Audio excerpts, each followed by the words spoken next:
NR 32, Segurança e Saúde no Trabalho em Serviços de Saúde. Publicação do Portaria GMN 485, de 11 de novembro de 2005, 16 de novembro de 2005. Portaria GMN 939, de 18 de novembro de 2008, 19 de novembro de 2008. Portaria GMN 1748, de 30 de agosto de 2011, 31 de agosto de 2011. 32, 1, do objetivo e campo de aplicação. 32, 1, 1. Esta norma regulamentadora, NR, tem por finalidade estabelecer as diretrizes básicas para a implementação de medidas de proteção à segurança e à saúde dos trabalhadores dos serviços de saúde, bem como daqueles que exercem atividades de promoção e assistência à saúde em geral.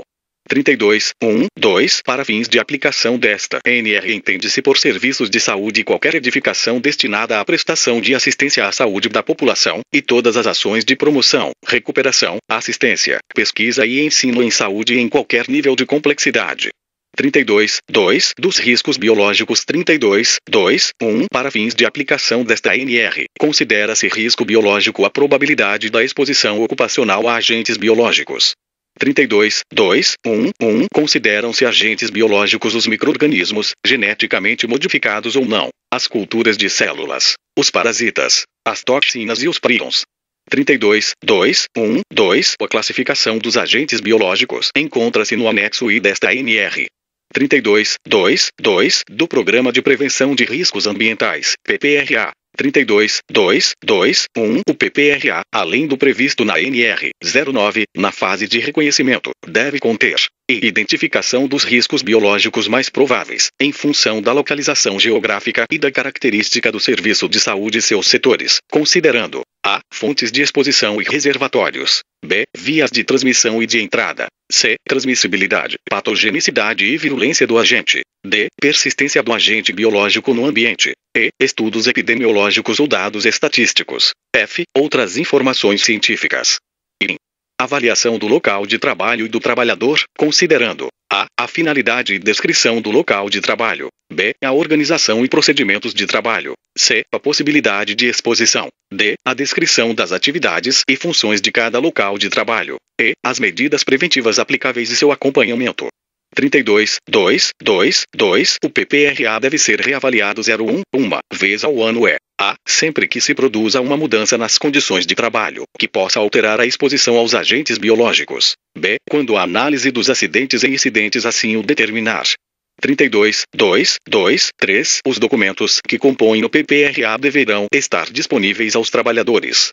32, 2, 3. Do Programa de Controle Médico de Saúde Ocupacional, PCMSO. 32, 2, 3, 1. O PCMSO, além do previsto na NR 07, observando o disposto no inciso I do item 32, 2, 2, 1, deve contemplar a. O reconhecimento e a avaliação dos riscos biológicos. B. A localização das áreas de risco segundo os parâmetros do item 32, 2, 2. C. A relação contendo a identificação nominal dos trabalhadores, sua função, o local em que desempenham suas atividades e o risco a que estão expostos. D. A vigilância médica dos trabalhadores potencialmente expostos. E. O programa de vacinação. 32, 2, 3, 2. Sempre que houver transferência permanente ou ocasional de um trabalhador para um outro posto de trabalho, que implique em mudança de risco, esta deve ser comunicada de imediato ao médico coordenador ou responsável pelo PCMSO. 32, 2, 3, 3. Com relação à possibilidade de exposição acidental aos agentes biológicos, deve constar do PCMSO a. Os procedimentos a serem adotados para diagnóstico, acompanhamento e prevenção da soroconversão e das doenças. B. As medidas para descontaminação do local de trabalho. C. O tratamento médico de emergência para os trabalhadores. D. A identificação dos responsáveis pela aplicação das medidas pertinentes. E. A relação dos estabelecimentos de saúde que podem prestar assistência aos trabalhadores. F. As formas de remoção para atendimento dos trabalhadores. G. A relação dos estabelecimentos de assistência à saúde depositários de imunoglobulinas, vacinas, medicamentos necessários, materiais e insumos especiais. 32, 2, 3, 4. O PCMSO deve estar à disposição dos trabalhadores, bem como da inspeção do trabalho. 32, 2, 3, 5. Em toda a ocorrência de acidente envolvendo riscos biológicos, com ou sem afastamento do trabalhador, deve ser emitida a comunicação de acidente de trabalho, CAT. 32.2.4 das medidas de proteção. 32.2.4.1 As medidas de proteção devem ser adotadas a partir do resultado da avaliação previstas no PPRA, observando o disposto no item 32.2.2. 32.2.4.1.1 Em caso de exposição acidental ou incidental, medidas de proteção devem ser adotadas imediatamente, mesmo que não previstas no PPRA.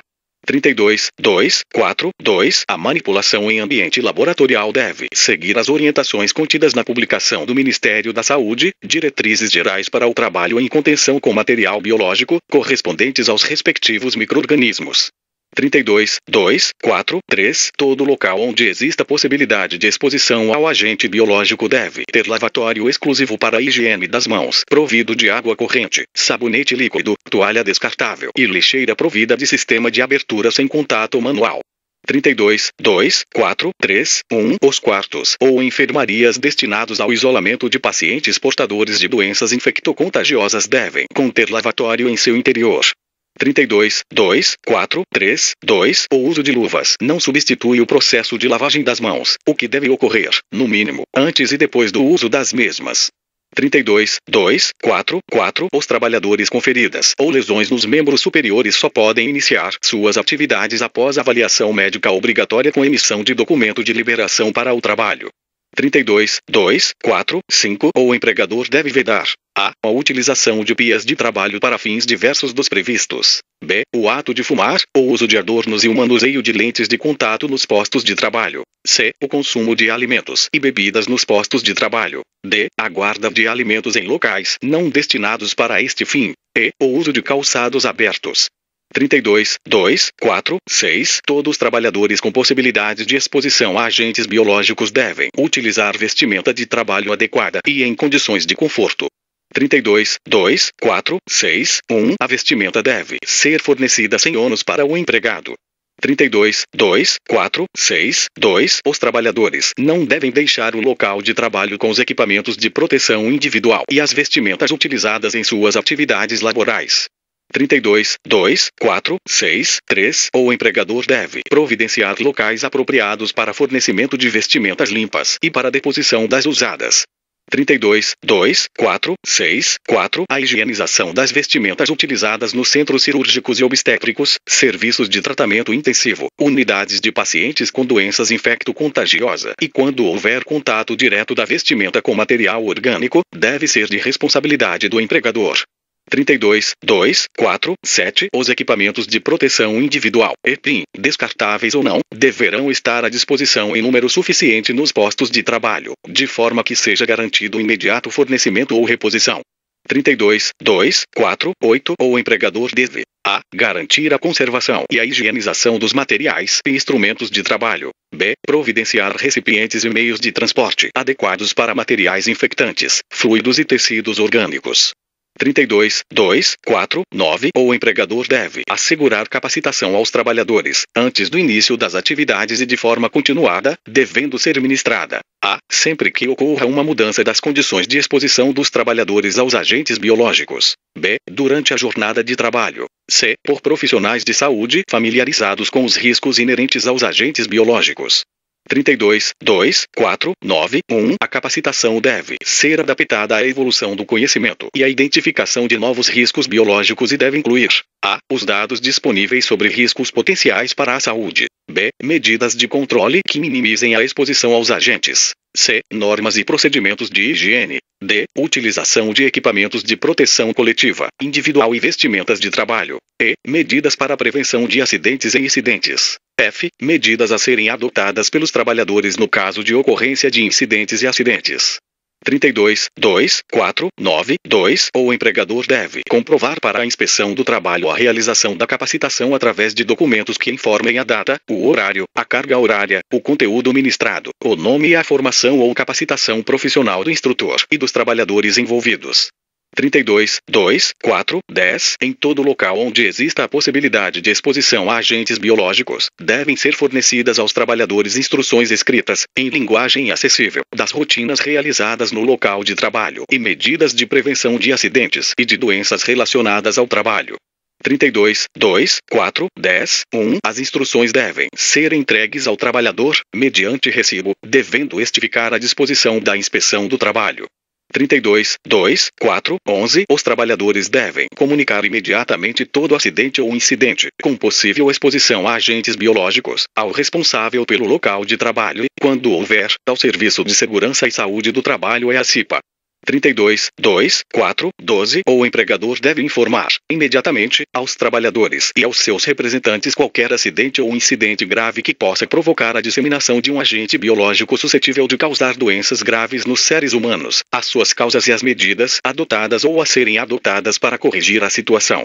32.2, 4, 13. Os colchões, colchonetes e demais almofadados devem ser revestidos de material lavável impermeável, permitindo desinfecção e fácil higienização. 32.2, 4, 13, 1. O revestimento não pode apresentar furos, rasgos, sulcos ou reentrâncias. 32.2, 4, 14. Os trabalhadores que utilizarem objetos perfurocortantes devem ser os responsáveis pelo seu descarte. 32.2, 4, 15. São vedados o reencape e a desconexão manual de agulhas.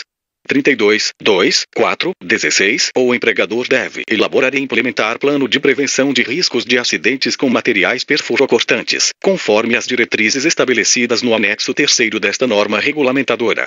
Alterado pela Portaria GMN 1748, de 30 de setembro de 2011, 32.2, 4, 16, 1. As empresas que produzem ou comercializam materiais perfurocortantes devem disponibilizar, para os trabalhadores dos serviços de saúde, capacitação sobre a correta utilização do dispositivo de segurança.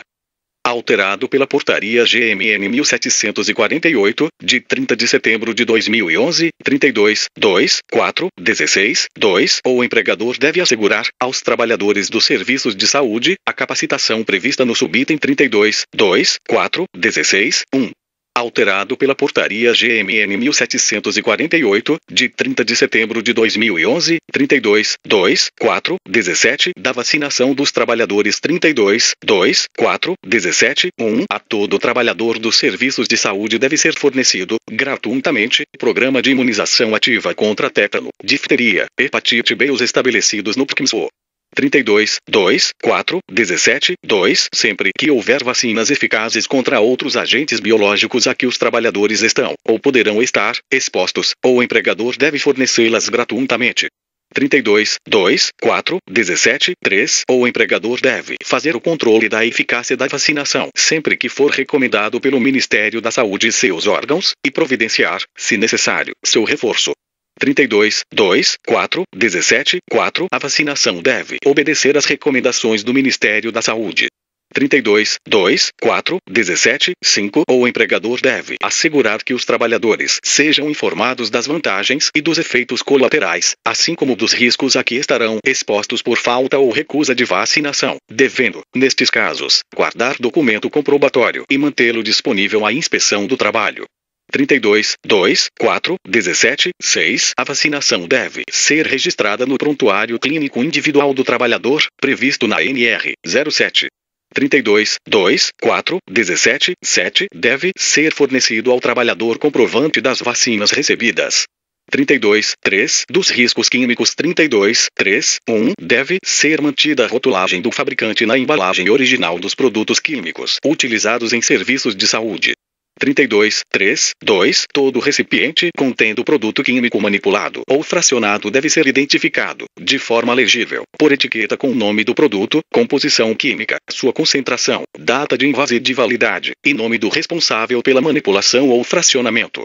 32.3, 3. É vedado o procedimento de reutilização das embalagens de produtos químicos. 32.3, 4. Do Programa de Prevenção de Riscos Ambientais, PPRA 32.3, 4, 1. No PPRA dos Serviços de Saúde deve constar inventário de todos os produtos químicos, inclusive intermediários e resíduos, com indicação daqueles que impliquem em riscos à segurança e saúde do trabalhador. 32.3, 4, 1, 1. Os produtos químicos, inclusive intermediários e resíduos que impliquem riscos à segurança e saúde do trabalhador, devem ter uma ficha descritiva contendo, no mínimo, as seguintes informações. A. As características e as formas de utilização do produto. B. Os riscos à segurança e saúde do trabalhador e ao meio ambiente, considerando as formas de utilização. C. As medidas de proteção coletiva, individual e controle médico da saúde dos trabalhadores. D. Condições de local de estocagem. E. Procedimentos em situações de emergência. 32, 3, 4, 1, 2. Uma cópia da ficha deve ser mantida nos locais onde o produto é utilizado. 32, 3, 5. Do Programa de Controle Médico de Saúde Ocupacional, PCMSO 32, 3, 5, 1. Na elaboração e implementação do PCMSO, devem ser consideradas as informações contidas nas fichas descritivas, citadas no subitem 32, 3, 4, 1, 1. 32, 3, 6. Cabe ao empregador. 32, 3, 6, 1. Capacitar, inicialmente e de forma continuada, os trabalhadores envolvidos para a utilização segura de produtos químicos.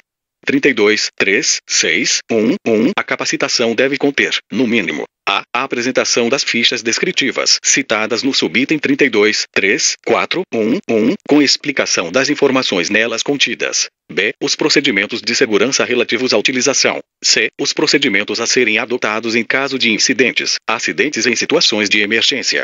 32, 3, 7. Das medidas de proteção 32, 3, 7, 1. O empregador deve destinar local apropriado para a manipulação ou fracionamento de produtos químicos que impliquem riscos à segurança e saúde do trabalhador.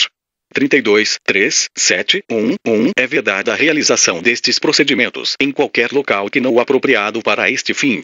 32, 3, 7, 1, 2. Excetuam-se a preparação e associação de medicamentos para a administração imediata aos pacientes.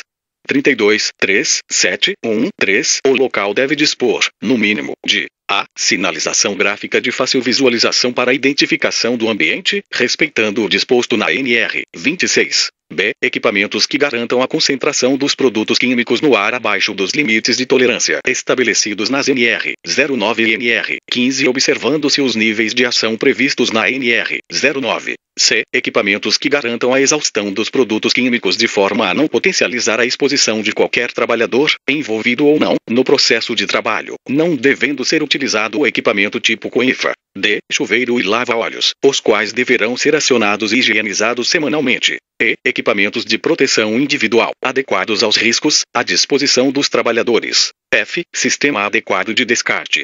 32, 3, 7, 2. A manipulação ou fracionamento dos produtos químicos deve ser feito por trabalhador qualificado. 32, 3, 7, 3. O transporte de produtos químicos deve ser realizado considerando os riscos à segurança e saúde do trabalhador e ao meio ambiente. 32, 3, 7, 4. Todos os estabelecimentos que realizam, ou que pretendem realizar, esterilização, reesterilização ou reprocessamento por gasóxido de etileno, deverão atender o disposto na Portaria Interministerial M482-MS/MPE de 16 de abril de 1999. 32, 3, 7, 5. Nos locais onde se utilizam e armazenam produtos inflamáveis, o sistema de prevenção de incêndio deve prever medidas especiais de segurança e procedimentos de emergência. 32, 3, 7, 6. As áreas de armazenamento de produtos químicos devem ser ventiladas e sinalizadas. 32, 3, 7, 6, 1. Devem ser previstas áreas de armazenamento próprias para produtos químicos incompatíveis. 32, 3, 8. Dos gases medicinais 32, 3, 8, 1. Na movimentação, transporte, armazenamento, manuseio e utilização dos gases, bem como na manutenção dos equipamentos, devem ser observadas as recomendações do fabricante, desde que compatíveis com as disposições da legislação vigente. 32, 3, 8, 1, 1. As recomendações do fabricante, em português, devem ser mantidas no local de trabalho à disposição dos trabalhadores e da inspeção do trabalho. 32, 3, 8, 2. É vedado a utilização de equipamentos em que se constate vazamento de gás. B. Submeter equipamentos a pressões superiores àquelas para as quais foram projetados. C. A utilização de cilindros que não tenham a identificação do gás e a válvula de segurança. D. A movimentação dos cilindros sem a utilização dos equipamentos de proteção individual adequados. E. A submissão dos cilindros a temperaturas extremas. F. A utilização do oxigênio e do ar comprimido para fins diversos aos que se destinam. G. O contato de óleos, graxas, hidrocarbonetos ou materiais orgânicos similares com gases oxidantes. H. A utilização de cilindros de oxigênio sem a válvula de retenção ou dispositivo apropriado para impedir o fluxo reverso. I. A transferência de gases de um cilindro para outro, independentemente da capacidade dos cilindros. J. O transporte de cilindros soltos, em posição horizontal e sem capacetes. 32.3.8.3 Os cilindros contendo gases inflamáveis, tais como hidrogênio e acetileno, devem ser armazenados a uma distância mínima de 8 metros daqueles contendo gases oxidantes, tais como oxigênio e óxido nitroso, ou através de barreiras vedadas e resistentes ao fogo. 32.3.8.4 Para o sistema centralizado de gases medicinais devem ser fixadas placas, em local visível, com caracteres indeléveis e legíveis, com as seguintes informações. A. Nominação das pessoas autorizadas a terem acesso ao local e treinadas na operação e manutenção do sistema. B. Procedimentos a serem adotados em caso de emergência. C. Número de telefone para uso em caso de emergência. D. Sinalização alusiva a perigo. 32.3.9 Dos medicamentos e das drogas de risco. 32.3.9.1 Para efeito desta ANR, consideram-se medicamentos e drogas de risco aquelas que possam causar genotoxicidade, carcinogenicidade, teratogenicidade e toxicidade séria e seletiva sobre órgãos e sistemas. 32.3.9.2 Deve constar no PPRA a descrição dos riscos inerentes às atividades de recebimento, armazenamento, preparo, distribuição, administração dos medicamentos e das drogas de risco. 32.3.9.3 Dos gases e vapores anestésicos. 32.3.9.3.1 Todos os equipamentos utilizados para a administração dos gases ou vapores anestésicos devem ser submetidos a manutenção corretiva e preventiva, dando-se especial atenção aos pontos de vazamentos para o ambiente de trabalho, buscando sua eliminação. 32.3.9.3.2 A manutenção consiste, no mínimo, na verificação dos cilindros de gases, conectores, conexões, mangueiras, balões, traqueias, válvulas, aparelhos de anestesia e máscaras faciais para ventilação pulmonar. 32.3.9.3.2.1 O programa e os relatórios de manutenção devem constar de documento próprio que deve ficar à disposição dos trabalhadores diretamente envolvidos e da fiscalização do trabalho. 32.3.9.3.3 Os locais onde são utilizados gases ou vapores anestésicos devem ter sistemas de ventilação e exaustão, com o objetivo de manter a concentração ambiental sob controle, conforme previsto na legislação vigente. 32.3.9.3.4 Toda trabalhadora gestante só será liberada para o trabalho em áreas com possibilidade de exposição a gases ou vapores anestésicos após autorização por escrito do médico responsável pelo PCMSO, considerando as informações contidas no PPRA. 32.3.9.4 Dos quimioterápicos antineoplásicos. 32.3.9.4.1 Os quimioterápicos antineoplásicos somente devem ser preparados em área exclusiva e com acesso restrito aos profissionais diretamente envolvidos. A área deve dispor no mínimo de A. Vestiário de barreira com dupla câmara. B. Sala de preparo dos quimioterápicos. C. Local destinado para as atividades administrativas. D. Local de armazenamento exclusivo para estocagem.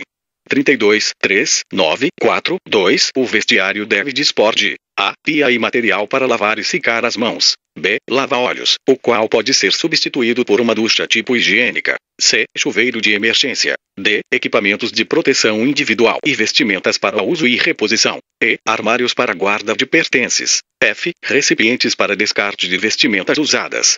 32.3.9.4.3 Devem ser elaborados manuais de procedimentos relativos à limpeza, descontaminação e desinfecção de todas as áreas, incluindo superfícies, instalações, equipamentos, mobiliário, vestimentas, e materiais.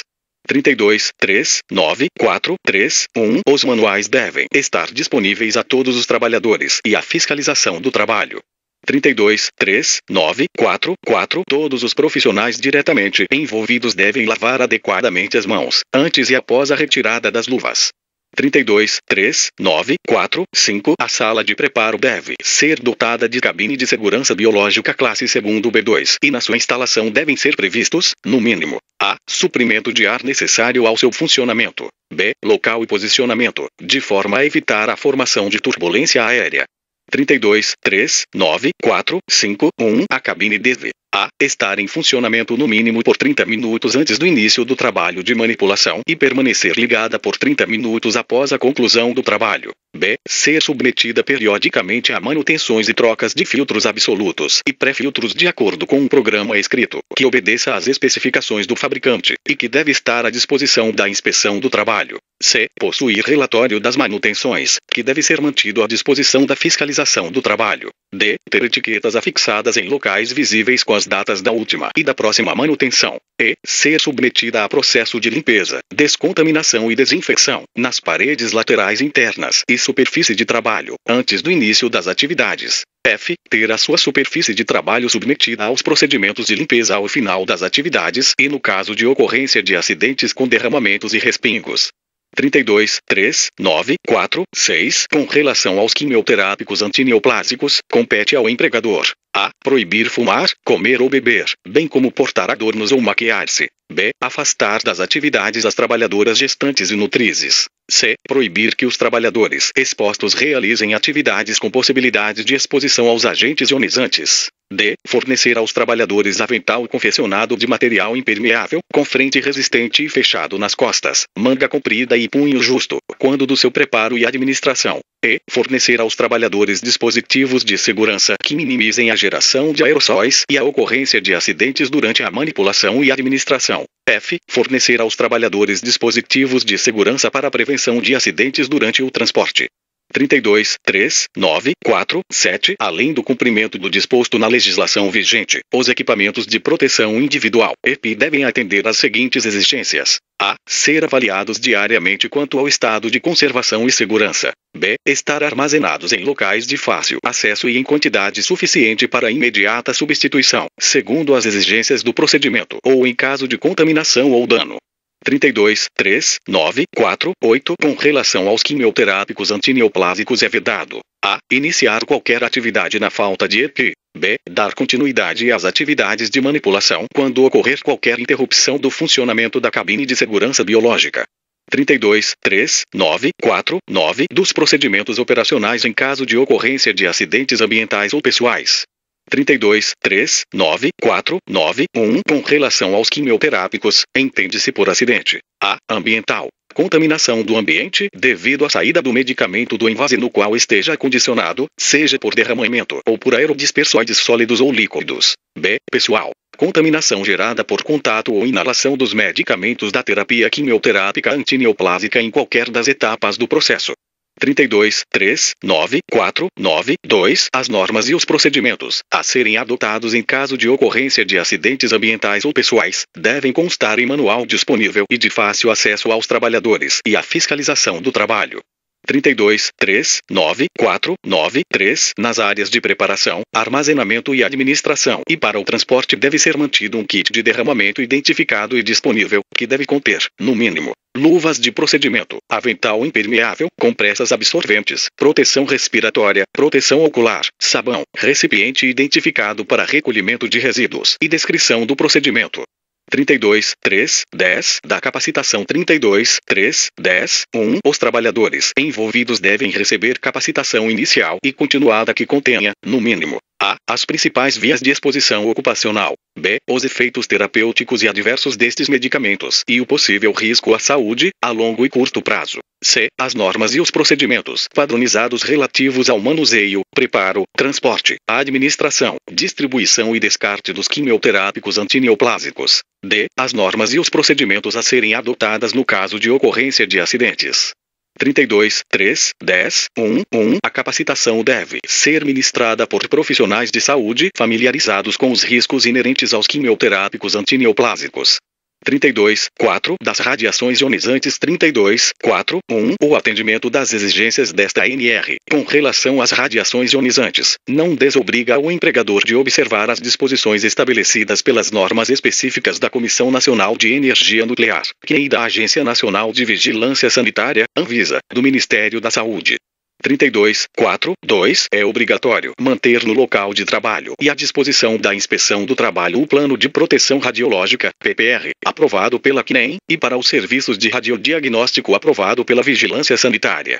32, 4, 2, 1. O plano de proteção radiológica deve: A. Estar dentro do prazo de vigência. B. Identificar o profissional responsável e seu substituto eventual como membros efetivos da equipe de trabalho do serviço. C. Fazer parte do PPRA do estabelecimento. D. Ser considerado na elaboração e implementação do PCMSO. E. Ser apresentado na CIPA, quando existente na empresa, sendo sua cópia anexada às atas desta comissão. 32.4.3. O trabalhador que realize atividades em áreas onde existam fontes de radiações ionizantes deve: a. Permanecer nestas áreas o menor tempo possível para a realização do procedimento. B. Ter conhecimento dos riscos radiológicos associados ao seu trabalho. C. Estar capacitado inicialmente e de forma continuada em proteção radiológica. D. Usar os EPI adequados para a minimização dos riscos. E. Estar sob monitoração individual de dose de radiação ionizante, nos casos em que a exposição seja ocupacional. 32.4.4. Toda trabalhadora com gravidez confirmada deve ser afastada das atividades com radiações ionizantes, devendo ser remanejada para a atividade compatível com seu nível de formação. 32.4.5. Toda a instalação radiativa deve dispor de monitoração individual e diárias. 32.4.5.1. Os dosímetros individuais devem ser obtidos, calibrados e avaliados exclusivamente em laboratórios de monitoração individual acreditados pela CNEM. 32.4.5.2. A monitoração individual externa, de corpo inteiro ou de extremidades, deve ser feita através de dosimetria com periodicidade mensal e levando-se em conta a natureza e a intensidade das exposições normais e potenciais previstas. 32.4.5.3. Na ocorrência ou suspeita de exposição acidental, os dosímetros devem ser encaminhados para leitura no prazo máximo de 24 horas. 32.4.5.4. Após ocorrência ou suspeita de exposição acidental a fontes seladas, devem ser adotados procedimentos adicionais de monitoração individual, avaliação clínica e a realização de exames complementares, incluindo a dosimetria citogenética, a critério médico. 32.4.5.5. Após ocorrência ou suspeita de acidentes com fontes não seladas, sujeitas à exposição externa ou com contaminação interna, devem ser adotados procedimentos adicionais de monitoração individual, avaliação clínica e a realização de exames complementares, incluindo a dosimetria citogenética, a análise in vivo e in vitro, a critério médico. 32.4.5.6. Deve ser elaborado e implementado um programa de monitoração periódica diárias, constante do plano de proteção radiológica, para todas as áreas da instalação radiativa.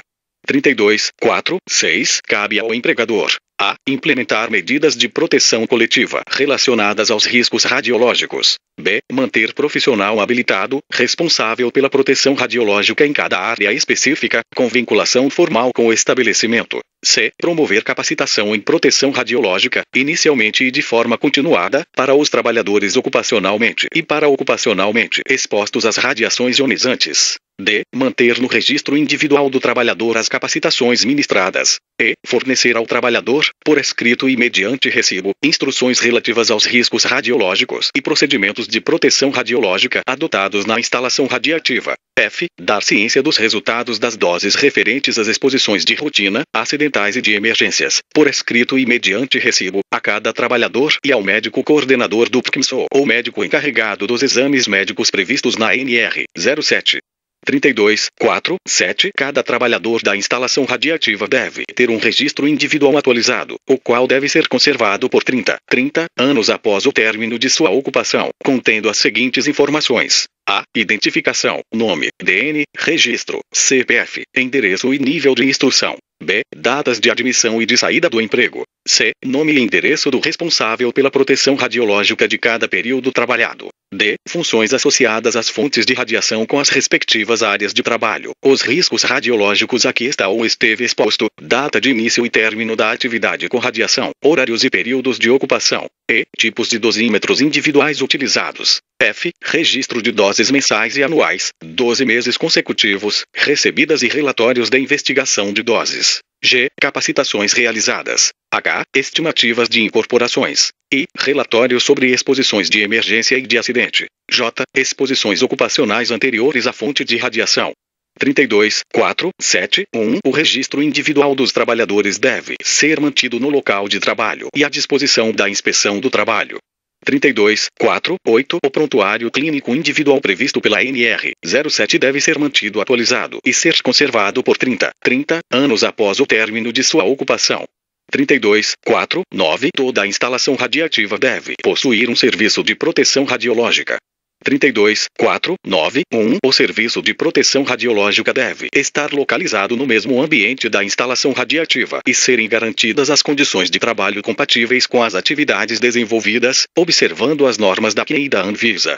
32.4.9.2 O serviço de proteção radiológica deve possuir, de acordo com o especificado no PPR, equipamentos para a. Monitoração individual dos trabalhadores e diária. B. Proteção individual. C. Medições ambientais de radiações ionizantes específicas para práticas de trabalho. 32.4.9.3 O serviço de proteção radiológica deve estar diretamente subordinado ao titular da instalação radiativa. 32.4.9.4 Quando o estabelecimento possuir mais de um serviço, deve ser indicado um responsável técnico para promover a integração das atividades de proteção radiológica destes serviços.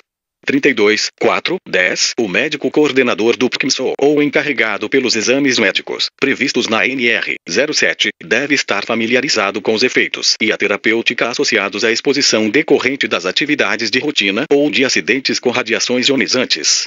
32.4.11 As áreas da instalação radiativa devem ser classificadas e ter controle de acesso definido pelo responsável pela proteção radiológica.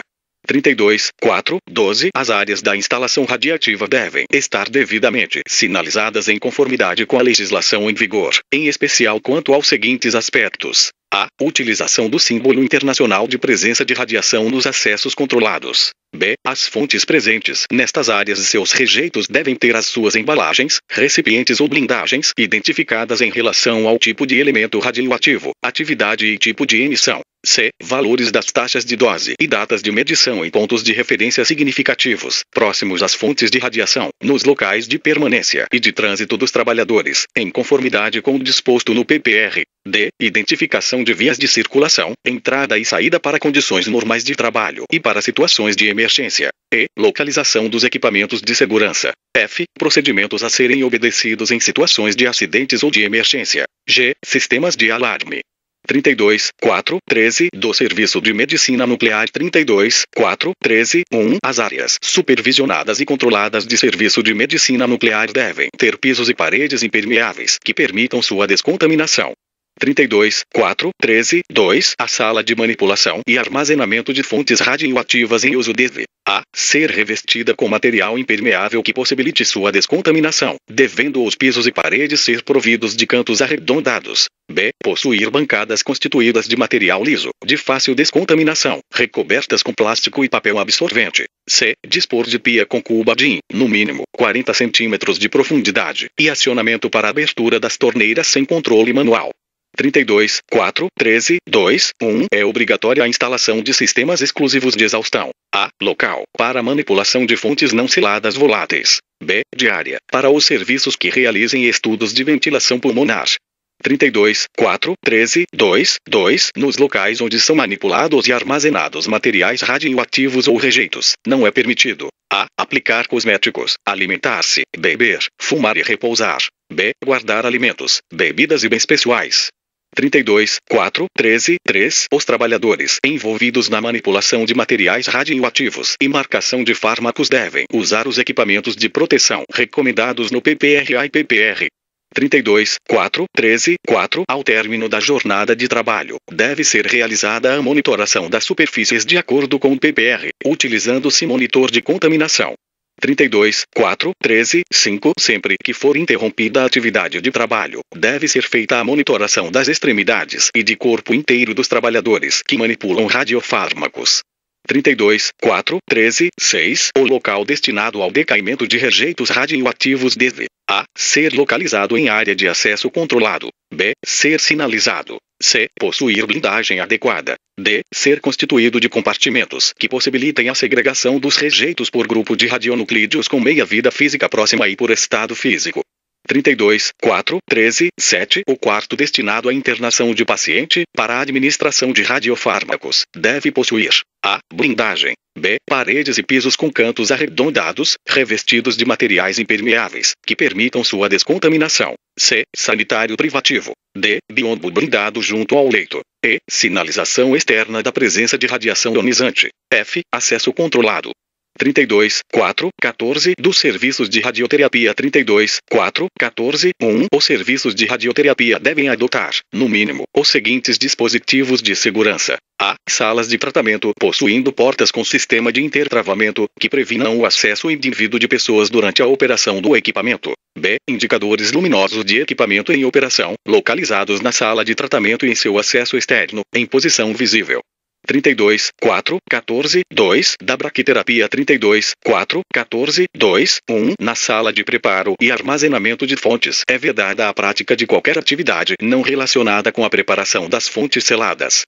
32.4.14.2.2 Os recipientes utilizados para o transporte de fontes devem estar identificados com o símbolo de presença de radiação e a atividade do radionuclídeo a ser deslocado.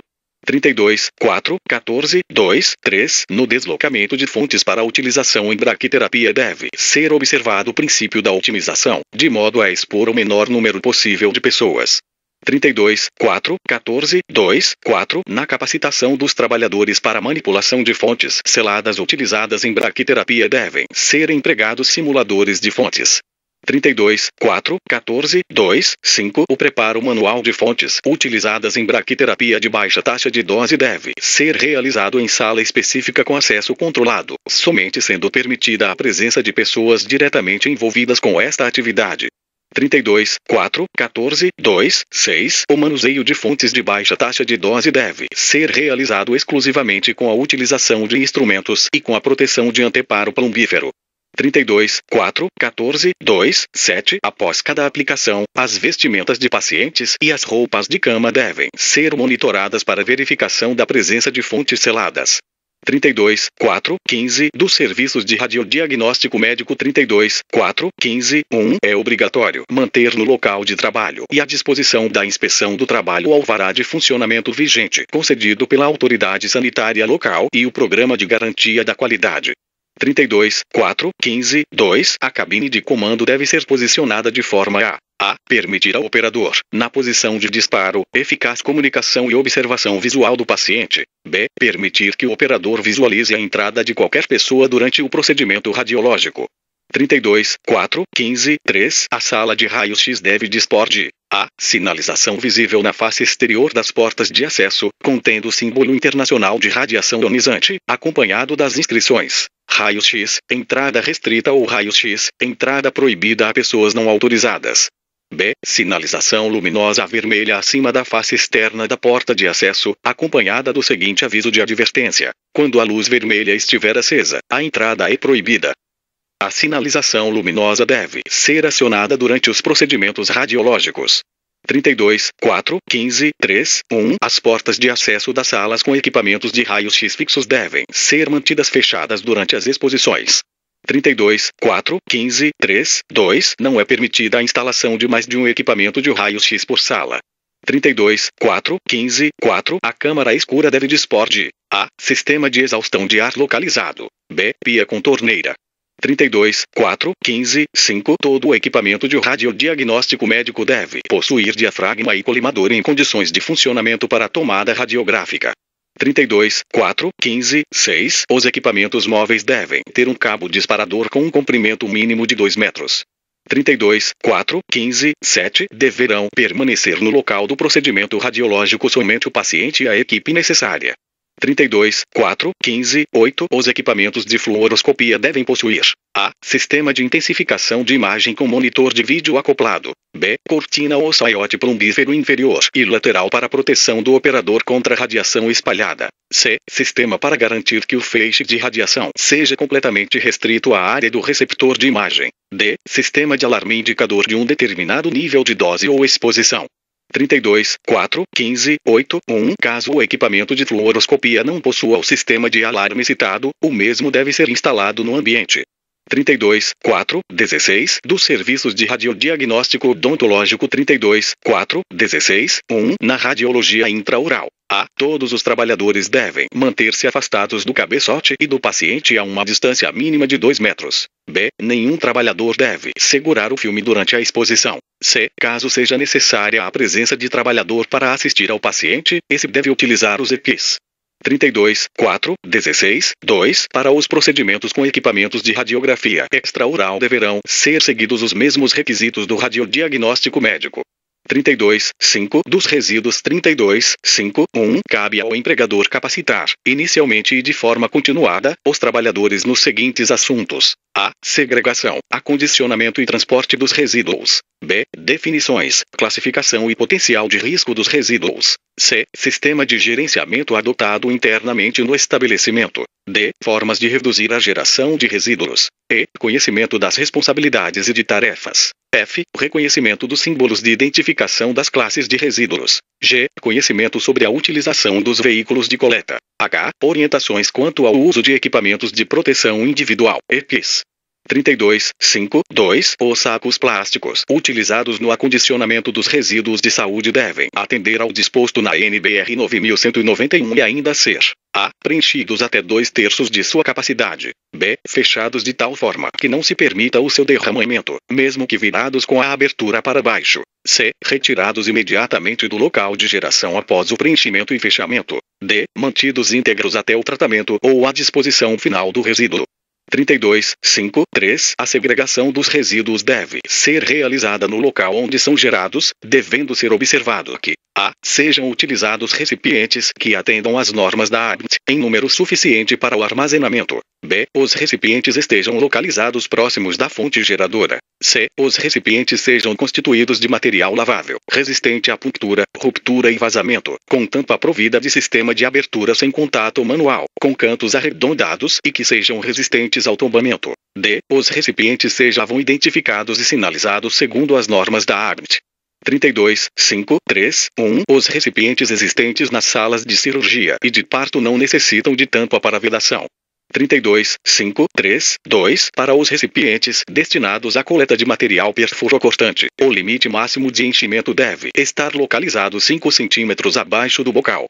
32.5.3.2.1 O recipiente para acondicionamento dos perfurocortantes deve ser mantido em suporte exclusivo e em altura que permita a visualização da abertura para descarte. 32.5.4 O transporte manual do recipiente de segregação deve ser realizado de forma que não exista o contato do mesmo com outras partes do corpo, sendo vedado o arrasto. 32.5.5 Sempre que o transporte do recipiente de segregação possa comprometer a segurança e a saúde do trabalhador, devem ser utilizados meios técnicos apropriados, de modo a preservar a sua saúde e integridade física. 32.5.6 A sala de armazenamento temporário dos recipientes de transporte deve atender, no mínimo, as seguintes características: e ser dotada de: a. Pisos e paredes laváveis. B. Ralo sifonado. C. Ponto de água. D. Ponto de luz. E. Ventilação adequada. F. Abertura dimensionada de forma a permitir a entrada dos recipientes de transporte. I. Ser mantida limpa e com controle de vetores. I. Conter somente os recipientes de coleta, armazenamento ou transporte. I. Ser utilizada apenas para os fins a que se destina. V. Estar devidamente sinalizada e identificada. 32.5.7 O transporte dos resíduos para a área de armazenamento externo deve atender aos seguintes requisitos: a. Ser feito através de carros constituídos de material rígido, lavável, impermeável, provido de tampo articulado ao próprio corpo do equipamento e cantos arredondados. B. Ser realizado em sentido único com roteiro definido em horários não coincidentes com a distribuição de roupas, alimentos e medicamentos, períodos de visita ou de maior fluxo de pessoas. 32.5.7.1 Os recipientes de transporte com mais de 400 litros de capacidade devem possuir válvula de dreno no fundo. 32.5.8 Em todos os serviços de saúde deve existir local apropriado para o armazenamento externo dos resíduos, até que sejam recolhidos pelo sistema de coleta externa. 32.5.8.1 O local, além de atender às características descritas no item 32.5.6, deve ser dimensionado de forma a permitir a separação dos recipientes conforme o tipo de resíduo. 32.5.9 Os rejeitos radioativos devem ser tratados conforme disposto na resolução QNE 605. 32.6 Das condições de conforto por ocasião das refeições. 32.6.1 Os refeitórios dos serviços de saúde devem atender ao disposto na NR 24.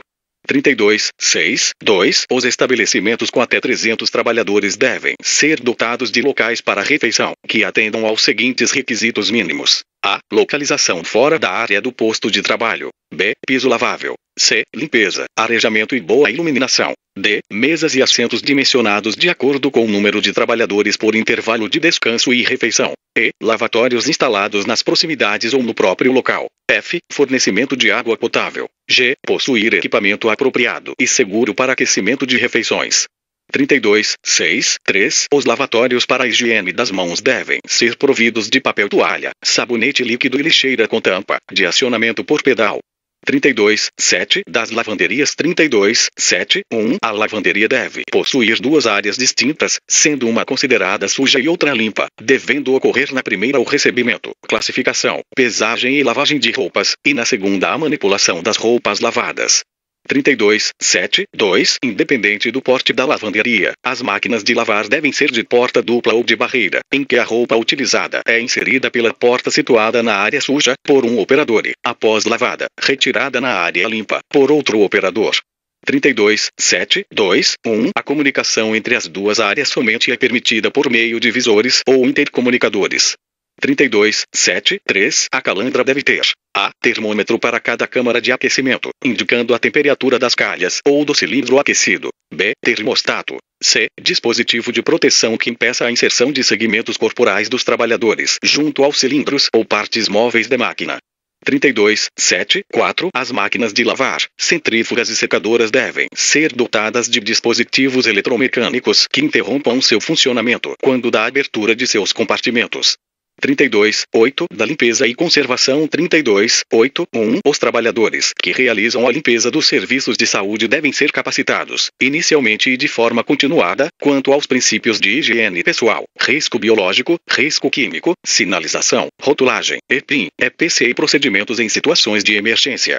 32.8.1.1 A comprovação da capacitação deve ser mantida no local de trabalho, à disposição da inspeção do trabalho. 32.8.2 Para as atividades de limpeza e conservação, cabe ao empregador, no mínimo: A. Providenciar carro funcional destinado à guarda e transporte dos materiais e produtos indispensáveis à realização das atividades. B. Providenciar materiais e utensílios de limpeza que preservem a integridade física do trabalhador. C. Proibir a varrição seca nas áreas internas. D. Proibir o uso de adornos. 32.8.3 As empresas de limpeza e conservação que atuam nos serviços de saúde devem cumprir, no mínimo, o disposto nos itens 32.8.1 e 32.8.2.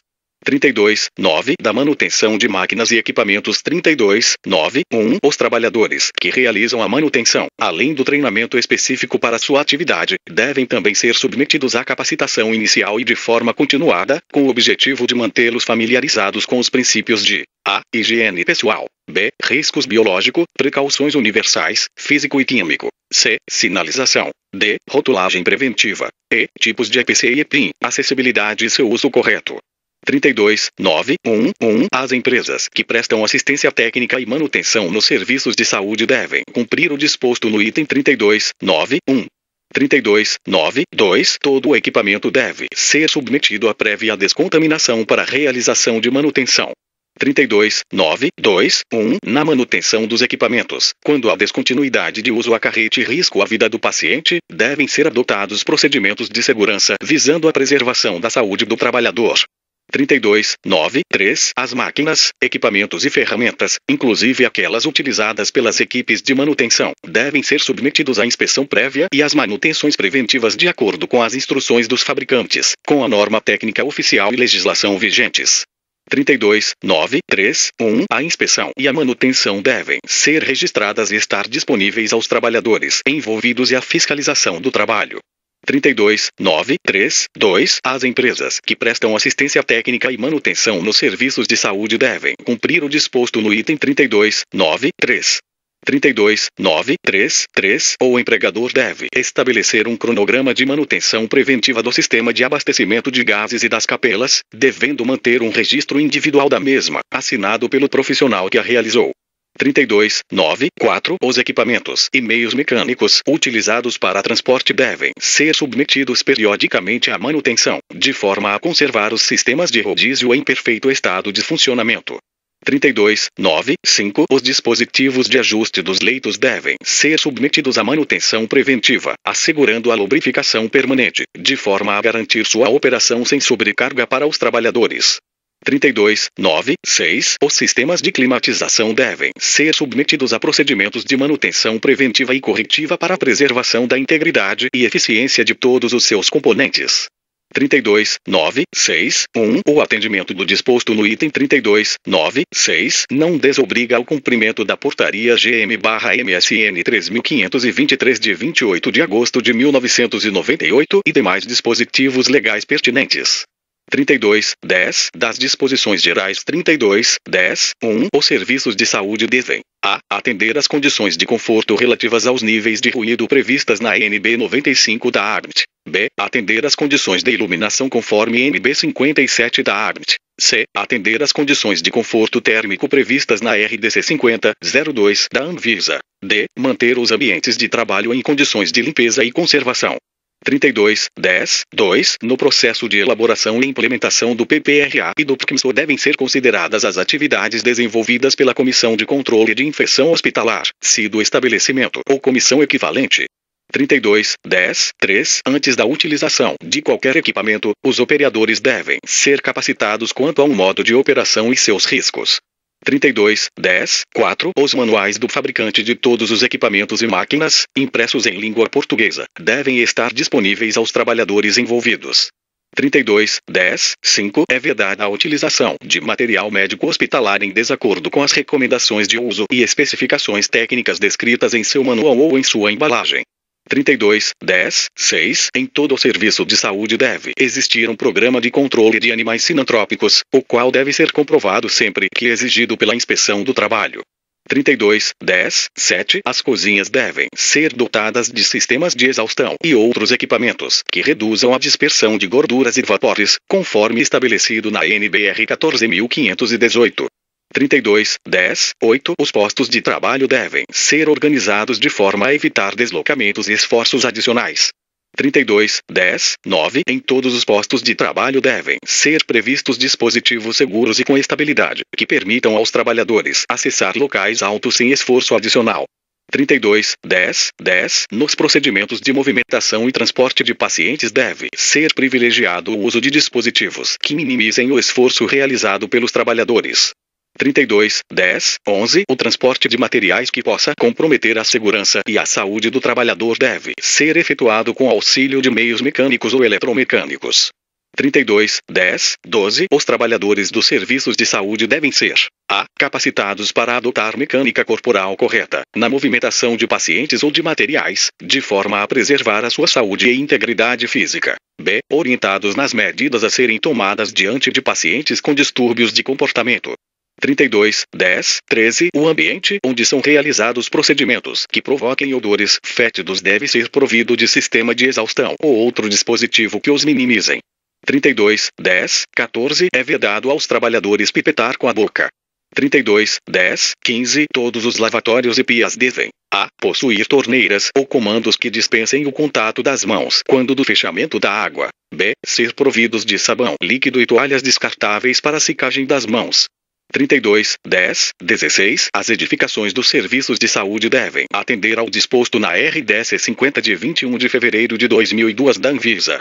32.11 Das disposições finais 32.11.1 A observância das disposições regulamentares constantes dessa norma regulamentadora, NR, não desobriga as empresas do cumprimento de outras disposições que, com relação à matéria, sejam incluídas em códigos ou regulamentos sanitários dos estados, municípios e do Distrito Federal, e outras oriundas de convenções e acordos coletivos de trabalho, ou constantes nas demais NR e legislação federal pertinente à matéria. 32.11.2 Todos os atos normativos mencionados nesta NR, quando substituídos ou atualizados por novos atos, terão a referência automaticamente atualizada em relação ao ato de origem.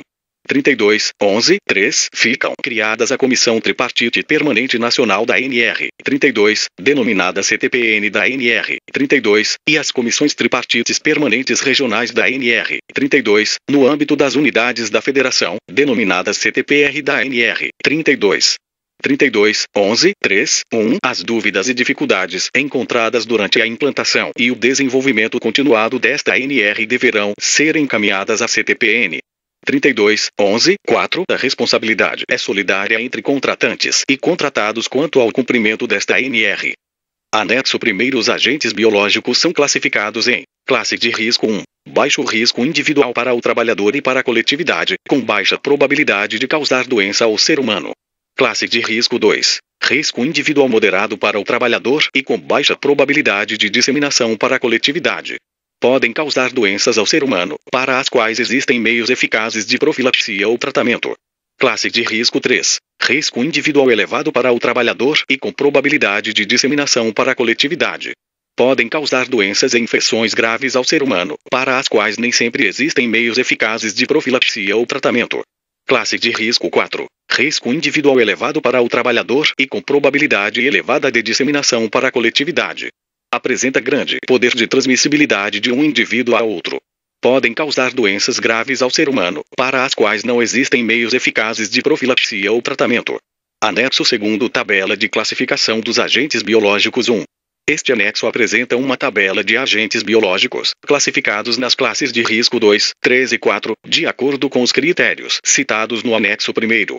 Para algumas informações adicionais, utilizamos os seguintes símbolos. A. Possíveis efeitos alérgicos é agente emergente e oportunista O. Agente oncogênico de baixo risco O. Agente oncogênico de risco moderado T. Produção de toxinas V. Vacina eficaz disponível. Normalmente não é transmitido através do ar SPP. Outras espécies do gênero, além das explicitamente indicadas, podendo constituir um risco para a saúde. Na classificação por gênero e espécie podem ocorrer as seguintes situações. A. No caso de mais de uma espécie de um determinado gênero ser patogênica, serão assinaladas as mais importantes, e as demais serão seguidas da denominação SPP, indicando que outras espécies do gênero podem ser também patogênicas.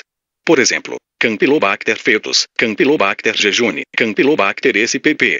B. Quando uma única espécie aparece na tabela, por exemplo, Rochalimaia quintana, indica que especificamente este agente é patógeno. 2. Na classificação dos agentes, considerou-se os possíveis efeitos para os trabalhadores sadios. Não foram considerados os efeitos particulares para os trabalhadores cuja suscetibilidade possa estar afetada, como nos casos de patologia prévia, medicação, transtornos imunológicos, gravidez ou lactação. 3. Para a classificação correta dos agentes utilizando-se esta tabela, deve-se considerar que a não identificação de um determinado agente na tabela não implica em sua inclusão automática na classe de risco 1, devendo-se conduzir, para isso, uma avaliação de risco, baseada nas propriedades conhecidas ou potenciais desses agentes e de outros representantes do mesmo gênero ou família. B. Os organismos geneticamente modificados não estão incluídos na tabela. C. No caso dos agentes em que estão indicados apenas o gênero, devem-se considerar excluídas as espécies e cepas não patogênicas para o homem. D. Todos os vírus isolados em seres humanos, porém não incluídos na tabela, devem ser classificados na classe de risco 2, até que estudos para sua classificação estejam concluídos. Agentes biológicos classificação, grupos, notas bactérias Acinetobacter baumannii, anteriormente Acinetobacter caucaceticus, 2 Actinobacillus spp 2 Actinomadura madurae 2 Actinomadura pelletieri 2 Actinomyces gerinxeriae 2 Actinomyces israeli 2 Actinomyces pyogenes, anteriormente Corynebacterium pyogenes, 2 Actinomyces spp 2 Aeromonas hidropila 2 Amicolata autotrópica 2 Archaeobacterium aemoliticum, Corynebacterium aemoliticum, 2 Bacillus anthracis 3 Bacteroides fragilis 2 Bartonella, Rochalimia, SPP 2 Bartonella bacilliformis 2 Bartonella encelai 2 Bartonella quintana 2 Bartonella vinsonis 2 Bordetella bronchiseptica 2 Bordetella parapertussis 2 Bordetella pertussis 2 V Borrelia anserina 2 Borrelia borghidodiferi 2 Borrelia dutonis 2 Borrelia persicus 2 Borrelia recurrentes 2 Borrelia SPP 2 Borrelia tayleri 2 Borrelia vincenti 2 Brucella abortus 3 Brucella canis 3 Brucella melitensis 3 Brucella suis 3 Burkholderia malei, Pseudomonas malei, 3 Burkholderia listeria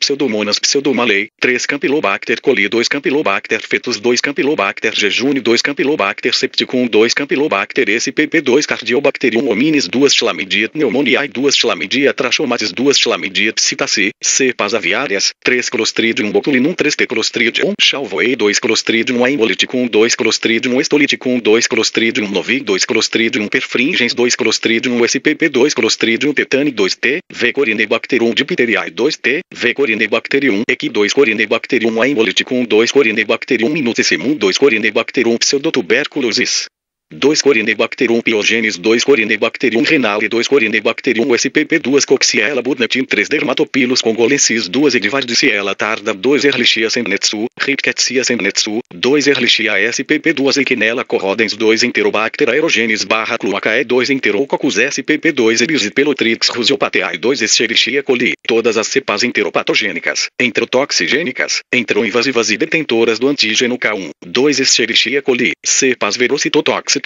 por exemplo, 157, H7 ou 103, 3T Francisella tularensis, tipo A, 3 Haemophilus ducrein 2 Haemophilus equigenitalis 3 Haemophilus influenzae 2 Helicobacter pylori 2 Klebsiella ou Shitoka 2 Klebsiella pneumoniae 2 Klebsiella SPP 2 Legionella pneumopila 2 Legionella SPP 2 Leptospira interrogas, todos os sorótipos, 2 Listeria monocitogenes 2 Listeria Ivanovi 2 Morachella SPP 2 Mycobacterium asiaticum 2 Mycobacterium avium barra intracelular e 2 Mycobacterium bovis, exceto a cepa BCG, 3 V Mycobacterium chelonae 2 Mycobacterium fortuitum 2 Mycobacterium kansasi 2 Mycobacterium leprae 2 Mycobacterium malmoense 2 Mycobacterium marinum 2 Mycobacterium paratuberculosis 2 Mycobacterium scrofulaceum 2 Mycobacterium simiae 2 Mycobacterium zilgae 2 Mycobacterium tuberculosis 3 V Mycobacterium xenopi 2 Mycoplasma caviae 2 Mycoplasma hominis 2 Mycoplasma pneumoniae 2 Neisseria gonorrhoeae 2 Neisseria meningitidis 2 V nocardia asteroides 2 nocardia brasiliensis 2 nocardia farcínica 2 nocardia nova 2 nocardia otitidis caviarum 2 nocardia transvalensis 2 pasteurella mutocida 2 pasteurella mutocida tipo B, amostra búfalo e outras cepas virulentas 3 pasteurella SPP 2 Pectostreptococcus anaerobius 2 plesiomonas xigeloides 2 porpiromonas SPP 2 prevotella SPP 2 proteus peneri 2 proteus vulgaris 2 providência alcalifacies 2 providência retigeri 2 providência SPP 2 pseudomonas aeruginosa 2 rhodococcus equi 2 Rickettsia acari 3 Rickettsia australis 3 Rickettsia Canadá 3 Rickettsia conoriae 3 Rickettsia montana 3 Rickettsia provasequim 3 Rickettsia 3 Rickettsia sibérica 3 Rickettsia tsutsugamushi 3 Rickettsia tipim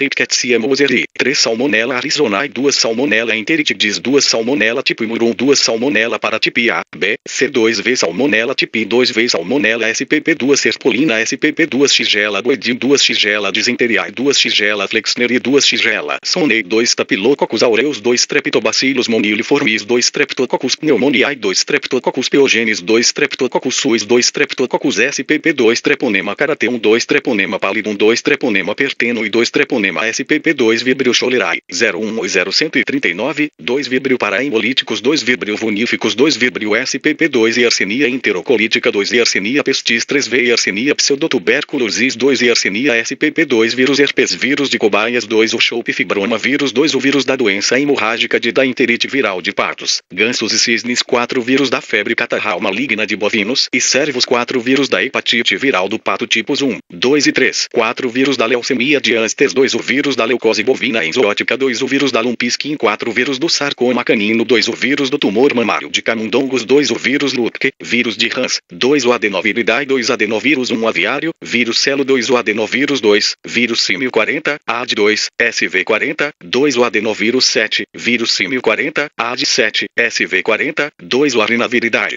Complexos virais LCM Lassa, arinavírus do velho continente, vírus Lassa 4 vírus da coreumeningite linfocítica, cepas neurotrópicas, 3 vírus da coreumeningite linfocítica, outras cepas, 2 complexos virais da Caribe, arinavírus do Novo Mundo, vírus Amapari 2 vírus Flechal 2 vírus Guanarito 4 vírus Junin 4 vírus Latino 2 vírus Machupo 4 vírus Paraná 2 vírus Pichinde 2 vírus Sabiá 4 Astroviridae 2 Birnavírus, incluindo Picobirnavírus, Picotrinavirus 2 Buneaviridae, vírus Belém 2 vírus vírus Mojuí dos Campos, 2 vírus Pará, 2 vírus Santarém, 2 vírus Turloc, 2 grupo Anófelis, A vírus Arrumateua, 2 vírus Caraipé, 2 vírus Lucune, 2 vírus Tacaúma, 2 vírus Trombetas, 2 vírus Tucuruí, 2 grupo Bunianvera, vírus Ieco, 2 vírus Cairi, 2 vírus Macauã, 2 vírus Maguari, 2 vírus Sororoca, 2 vírus Tainhaçuí, 2 vírus Tucunduba, 2 vírus Xingu, 2 grupo da encefalite da Califórnia, vírus Incou, 2 vírus Lacrosse, 2 vírus Numbo, 2 vírus São Angelo, 2 vírus Novari, 2 vírus Taína, 2 grupo Melão, vírus Guaroa, 2 vírus Jameston Canyon, 2 vírus Keystone, 2 vírus Serra do Navio, 2 vírus South River, 2 vírus Trivitatus, 2 grupo C vírus Apel, 2 vírus Caraparu, 2 vírus Itaqui, 2 vírus Marituba, 2 vírus Murutuco, 2 vírus Nepuio, 2 vírus Oriboca, 2 grupo Capim, vírus Acará, 2 vírus Benevides, 2 vírus Benfica, 2 vírus Capim, 2 vírus Guajará, 2 vírus Moriche, 2 grupo Guamá, vírus Ananindeua, 2 vírus Biniti, 2 vírus Catu, 2 vírus Guamá, 2 vírus Mirim, 2 vírus Moju, 2 vírus Timboteua, 2 grupo Simbu, vírus Jatobal, 2 vírus Oropuxi, 2 vírus Utinga, 2 Caliciviridade.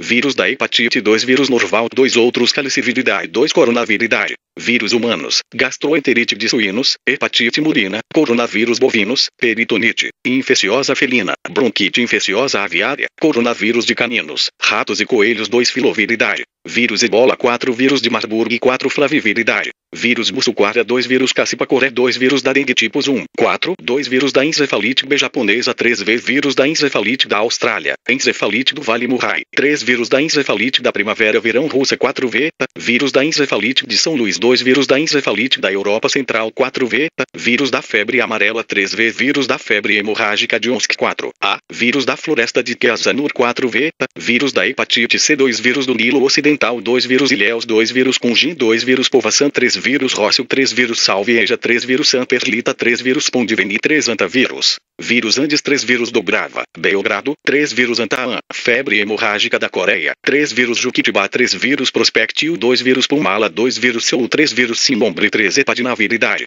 Vírus da hepatite B, 2V, vírus da hepatite D, Delta, 2V, B, herpesviridade. Citomegalovírus, 2 herpes simplex, vírus tipos 1 e 2, 2 herpes vírus de Ateles, radinovírus, 3 herpes vírus de Saimiri, radinovírus, 3 herpes vírus humano 7, HHV7, 2 herpes vírus humano 8, HHV8, 2 herpes vírus simiai, vírus B, 4 herpes vírus, varicela zoster, 2 vírus da doença de Marek, 2 o vírus Epstein-Barr, 2 o vírus linfotrópico humano B, HBLV-HHV6, 2 nairovírus. Vírus da febre hemorrágica da Crimeia/Congo, 4 vírus Azara, 2 coronavírus. Vírus CD3 ortomicoviridade. Vírus da influenza tipos A, B e C2V, C, ortomixovírus transmitidos por carrapatos. Vírus do ritogoto 2 papovaviridade. Polioma vírus 2 o Chope papiloma vírus 2 o vírus BKJC2 vírus do papiloma bovino 2 o vírus do papiloma humano 2 vírus símio 40, SV40, 2 paramichoviridade. Pneumovírus 2 vírus da cachumba 2V vírus da doença de Newcastle, amostras não asiáticas, 2 vírus da parainfluenza tipos 1A4, 2 vírus do sarampo 2V vírus Nipah 2 vírus respiratório sincicial 2 parvoviridade, parvovírus humano, B19, 2 plebovírus. Ucovírus 2 vírus Alemquer 2 vírus Ambé 2 vírus Anhangá 2 vírus Arriquemes 2 vírus Belterra 2 vírus Bujaru 2 vírus Candiru 2 vírus de Toscana 2 vírus Iquaraci 2 vírus Itaituba 2 vírus Itaporanga 2 vírus Jacundá 2 vírus Joa 2 vírus Morumbi 2 vírus Munguba 2 vírus Nápoles 2 vírus Oriximina 2 vírus Pacuí 2 vírus Serra Norte 2 vírus Tapará 2 vírus Toscana 2 vírus Turuína 2 vírus Uriurana 2 vírus Urucuri 2 picornaviridade. Poliovírus 2V rinovírus 2 vírus Coxsackie 2 vírus da aftosa com seus diversos tipos e variantes 4 vírus da conjuntivite hemorrágica aguda, AHC, 2 vírus da hepatite A, entrovírus humano tipo 72, 2V vírus eixo 2 posviridade. Paraposvírus 2 posvírus de caprinos, suínos e aves 2 vírus bufalopox 2, D, vírus cotia 2 vírus covopox, e relacionados isolados de felinos domésticos e animais selvagens, 2 vírus da varíola, major, minor, 4V vírus da varíola alastrim 4 vírus da varíola do camelo 4 vírus do nódulo dos ordenhadores 2 vírus moluscum contagiosum 4V vírus monkeypox, varíola do macaco, 3 vírus orf 2 vírus vacinia 2 vírus vitepox, vírus da varíola, 4V vírus yatapox. Tana 2 vírus Yatapox, Iaba 2 urreoviridade, Coltivírus 2 orbivírus 2 ortoreuvirus tipos 1, 2 e 3, 2 riovírus isolados na Amazônia 2 grupos Xanguinola e Corriparta 2 rotavírus humanos 2 vírus IR 2 vírus Itupiranga 2 vírus Tembé 2 retroviridade. HIV, vírus da imunodeficiência humana 3 Rous sarcoma vírus 2 o vírus da leucemia de gibrões, galvo 2 o vírus da leucemia de murinos 2 o vírus da leucemia de ratos 2 o vírus da leucemia felina, felvo 2 o vírus da leucose aviária 2 o vírus do sarcoma de murinos 2 o vírus do sarcoma de símios, SSV 1, 2 o vírus do sarcoma felino, FESV 2 o vírus linfotrópicos das células T humana, HTLV 1 e HTLV 2, 3 vírus símio marrom pfizer 2 o vírus SLV 13, rabdoviridade, vírus aruac 2 vírus da raiva 3V, vírus do venhage 2 vírus inhangapi 2 vírus chiburema 2 grupo da estomatite vesicular vírus alagoas VSV 3, 2 vírus carajás 2 vírus cocal VSV 2, 2 vírus indiana VSV 1, 2 vírus juruína 2 vírus marabá 2 vírus marabá VSV 4, 2 vírus piri 2 grupo artpark vírus artpark 2 vírus mosqueiro 2 grupo mussuri vírus cuiabá 2 vírus marco 2 grupo timbó vírus chaco 2 vírus sena madureira 2 vírus timbó 2 togaviridade,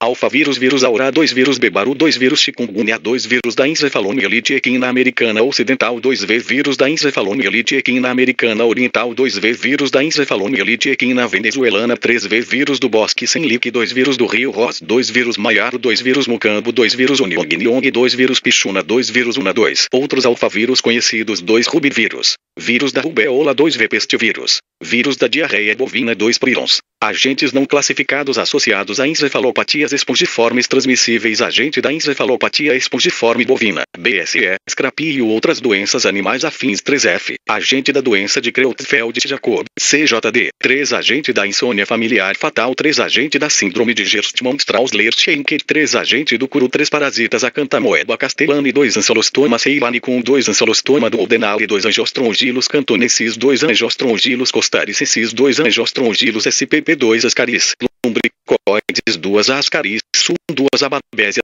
de vergens 2 babésia microti 2 balante 1 coli 2 brugia malai 2 brugia pangi 2 brugia timori 2 capilaria filipinensis 2 capilaria SPP2 clonor 2 clonorsis viverrini 2 cocidia SPP2 Cryptosporidium parvum 2 Cryptosporidium SPP2 Ciclospora caetanensis 2 cisticerco celulosai, cisto hidático, larva de T. solium, 2 dactilaria galopava, Oxrocones galopavum, 2 Dipetalonemas streptocerca 2 Dipilobotrum lactum 2 Dracunculus medinensis 2 Echinococcus granulosus 2 Echinococcus multilocularis 2 Echinococcus vogeli 2 Emmonscia parva var. Crescens 2 Emmonscia parva var. Parva 2 entamoeba histolítica 2 enterobius SPP 2 esopiala, vangiela, dermatitidis 2 fasciola gigântica 2 fasciola hepática 2 fasciolopsis busque 2 fonsecaia compacta 2 fonsecaia pedrosoi 2 jardia lamblia, jardia intestinalis, 2 giardia SPP 2 heteropis SPP 2 imenolepis diminuta 2 imenolepis nana 2 isospora SPP 2 leishmania brasiliensis 2 leishmania donovani 2 leishmania major 2 leishmania mexicana 2 leishmania peruviana 2 leishmania SPP 2 leishmania trópica 2 leishmania etiópica 2 loa 2 madurela grisea 2 madurela micetomates 2 mansonella ausardi 2 mansonella perstans 2 microsporidium SPP 2 naigleria fovleri 2 naigleria gruberi 2 necator americanos 2 oxocerca volvulus 2 opistorchis felineus 2 opistorchis SPP 2 paragonimus vestermami 2 plasmodium sinomorgi 2 plasmodium falciparum 2 plasmodium malariae 2 plasmodium ovale 2 plasmodium SPP humano e símio 2 plasmodium vivax 2 sarcostis Suiominis 2 cedosporum apiospermum, pseudalesteria doidii, 2 cedosporum prolificas, inflatum, 2 schistosoma hematobium 2 schistosoma intercalatum 2 schistosoma japonicum 2 schistosoma mansoni 2 schistosoma mecongi 2 strongyloides SPP 2 strongyloides stercoralis 2 taenasolium 2 toxocaracanis 2 toxoplasma gondii 2 trichinelas spiralis 2 trichuris trichiura 2 trypanosoma, brucei 2 trypanosoma, brucei gambiense 2 trypanosoma, brucei rhodesiense 2 trypanosoma cruzi 2 Vuchereria Bancroft 2 fungos Acremonium falciforme 2 e Acremonium quiliense 2 e Acremonium potroni 2 e Acremonium Recifei 2 e Acremonium roseogriseum 2 e Alternaria anamorfo de Pleospora infectoria 2 e Apanoascus fulvescens 2 e Aspergillus anstelodami 2 e Aspergillus caesiolos 2 e Aspergillus candidos 2 e Aspergillus carneus 2 e Aspergillus flavus 2 Aspergillus fumigatus 2 Aspergillus glaucus 2 e Aspergillus oryzae 2 e Aspergillus penicilioides 2 e Aspergillus restrictus 2 e Aspergillus sidove 2 e Aspergillus terreus 2 e Aspergillus unguis 2 e Aspergillus versicolor 2 e Bealveria baciana 2 e Blastomices dermatitidis, Agelomices dermatitidis, 2 a Cândida albicans 2 a Cândida lipolítica 2 e Cândida puchérrima 2 e Cândida rapauti 2 e Cândida tropicalis 2 da Visvana 2 Chaitoconidum SPP2 Chaitomum SPP2 Chaitospaironema malariense 2 e Cladopora bantiana, Xilopora bantiana, Cladosporum bantianum ou C. Trichoides, 2 Cladopialopora carrione, Cladosporum carrione, 2 Cladosporium, Cladosporioides 2 e Coccidioides limitis 3 Aconidiobolos incongruos 2 e Coprinos cinereus 2 e Cryptococcus neoformans 2 Cryptococcus neoformans var. Gatin, Filobasidiella bacilispora, 2 a Cryptococcus neoformans var. Neoformas, Filobasidiella neoformans var. Neoformas, 2 a Coningamela geniculata 2 e Curvularia palescens 2 e Curvularia senegalensis 2 e Cilindrocarpon tonquinense 2 e Dreschlera SPP2 em Imôncia parva var. Crescens 2 em Imôncia parva var.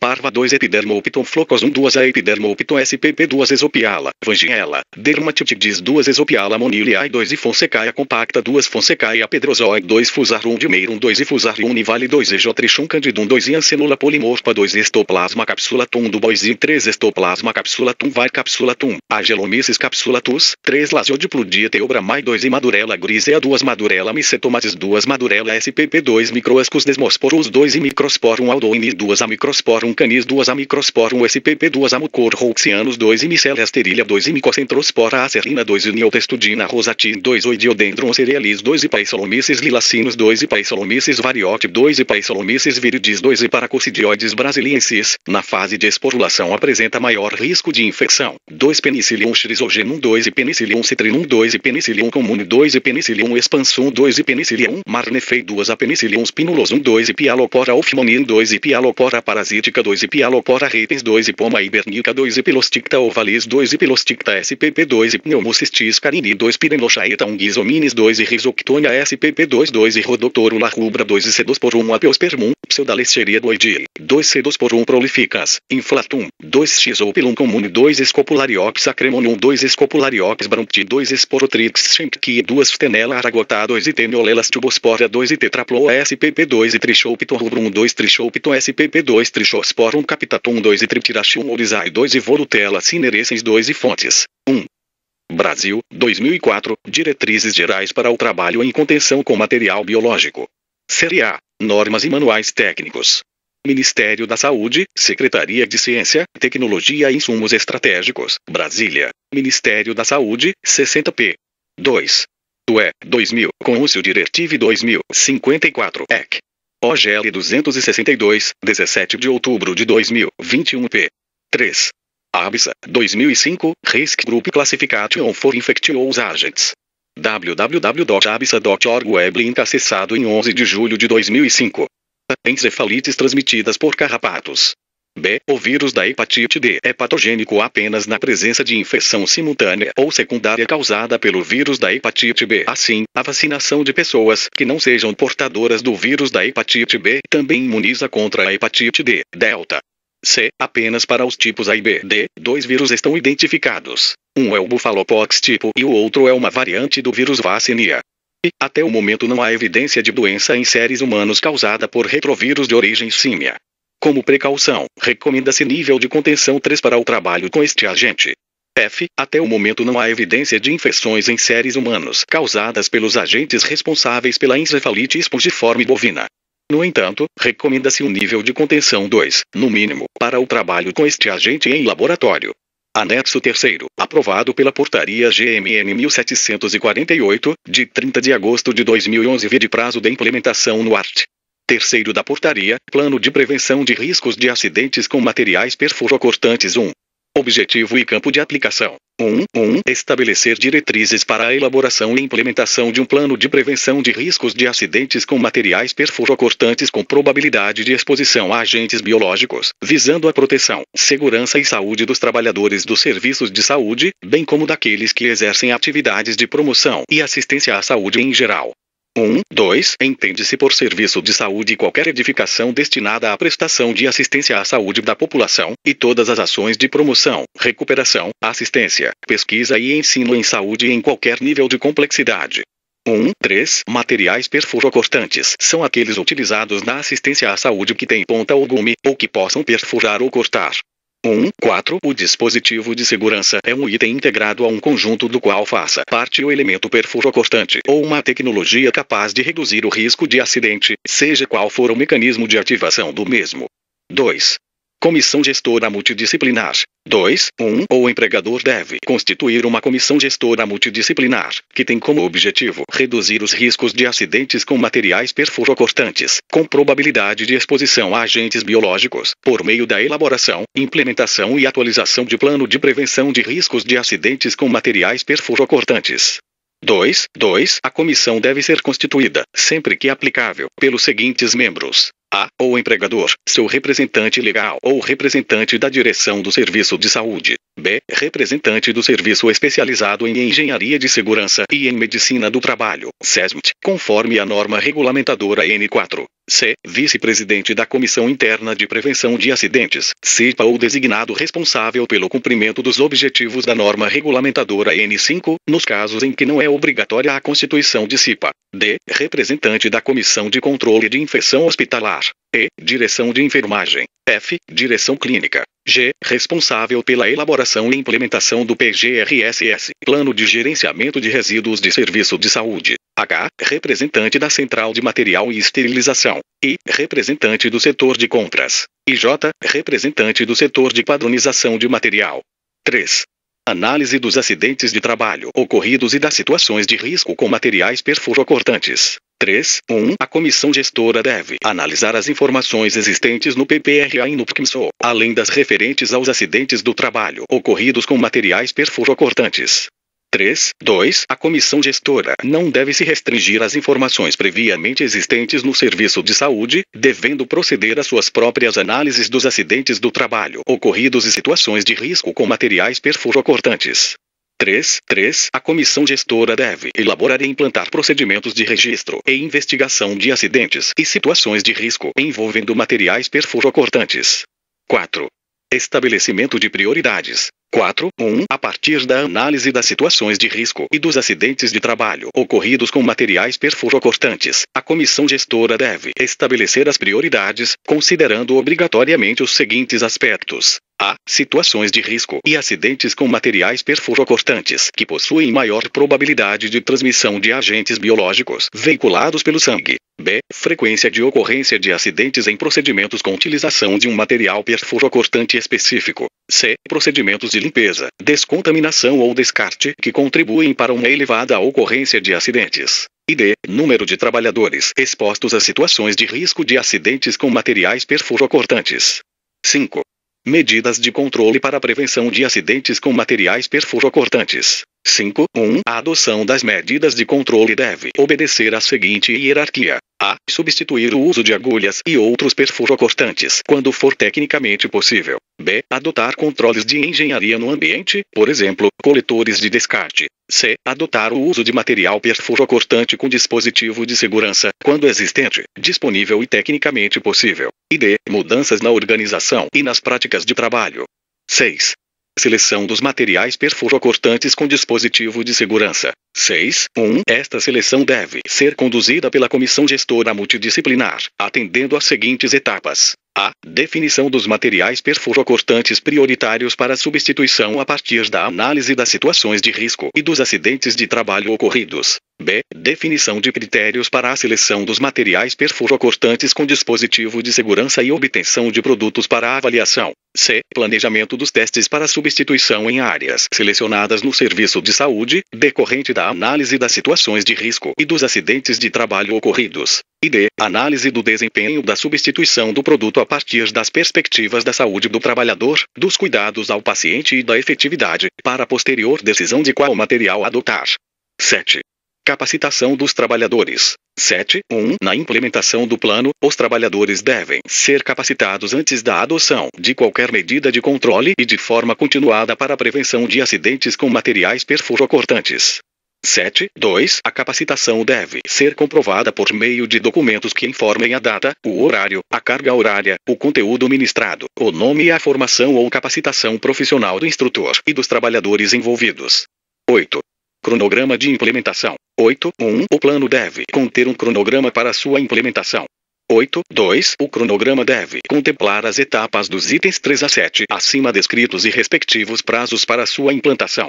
8.3. Este cronograma e a comprovação da implantação devem estar disponíveis para a fiscalização do Ministério do Trabalho e Emprego e para os trabalhadores ou seus representantes. 9. Monitoramento do plano. 9.1. O plano deve contemplar monitoração sistemática da exposição dos trabalhadores a agentes biológicos na utilização de materiais perfurocortantes, utilizando a análise das situações de risco e acidentes do trabalho ocorridos antes e após a sua implementação, como indicadores de acompanhamento. 10. Avaliação da eficácia do plano. 10.1. O plano deve ser avaliado a cada ano, no mínimo, e sempre que se produza uma mudança nas condições de trabalho e quando a análise das situações de risco e dos acidentes assim o determinar. Glossário da ANR 32 ARNT. Associação Brasileira de Normas Técnicas. Acidente é um evento súbito e inesperado que interfere nas condições normais de operação e que pode resultar em danos ao trabalhador, à propriedade ou ao meio ambiente. Alvará de funcionamento, licença ou autorização de funcionamento ou operação do serviço fornecida pela autoridade sanitária local. Também chamado de licença ou alvará sanitário. Análise in vitro é um método indireto utilizado para a determinação da atividade do radionuclídeo no corpo através da análise de material biológico, principalmente amostras de urina e fezes. Análise in vivo é um método direto de medida da radiação emitida, utilizado para avaliação do conteúdo corporal ou das atividades de alguns radionuclídeos em órgãos específicos do corpo. Nesta análise, geralmente são utilizados os chamados contadores de corpo inteiro, onde os raios gama ou X emitidos pelos elementos radioativos incorporados são detectados em pontos estratégicos do corpo do indivíduo monitorado.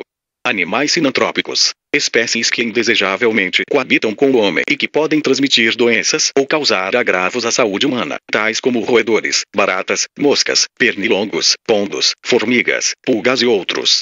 Antineoplásicos são medicamentos que inibem ou previnem o crescimento e disseminação de alguns tipos de células cancerosas. São utilizados no tratamento de pacientes portadores de neoplasias malignas. São produtos altamente tóxicos e que podem causar teratogênese, mutagênese e carcinogênese com diferentes graus de risco. Anvisa, Agência Nacional de Vigilância Sanitária. Área controlada. Área sujeita a regras especiais de proteção e segurança, com a finalidade de controlar as exposições normais, prevenir a disseminação de contaminação radioativa e prevenir ou limitar a amplitude das exposições potenciais. Área supervisionada. Área para a qual as condições de exposição ocupacional a radiações ionizantes são mantidas sob supervisão, mesmo que medidas de proteção e segurança específicas não sejam normalmente necessárias. Armazenamento externo. Consiste na guarda dos recipientes de resíduos até a realização da etapa de coleta externa, em ambiente exclusivo com acesso facilitado para os veículos coletores.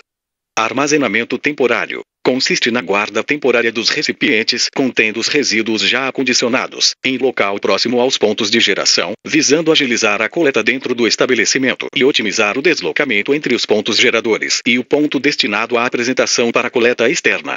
Não poderá ser feito armazenamento temporário com disposição direta dos sacos sobre o piso, sendo obrigatória a conservação dos sacos em recipientes de acondicionamento.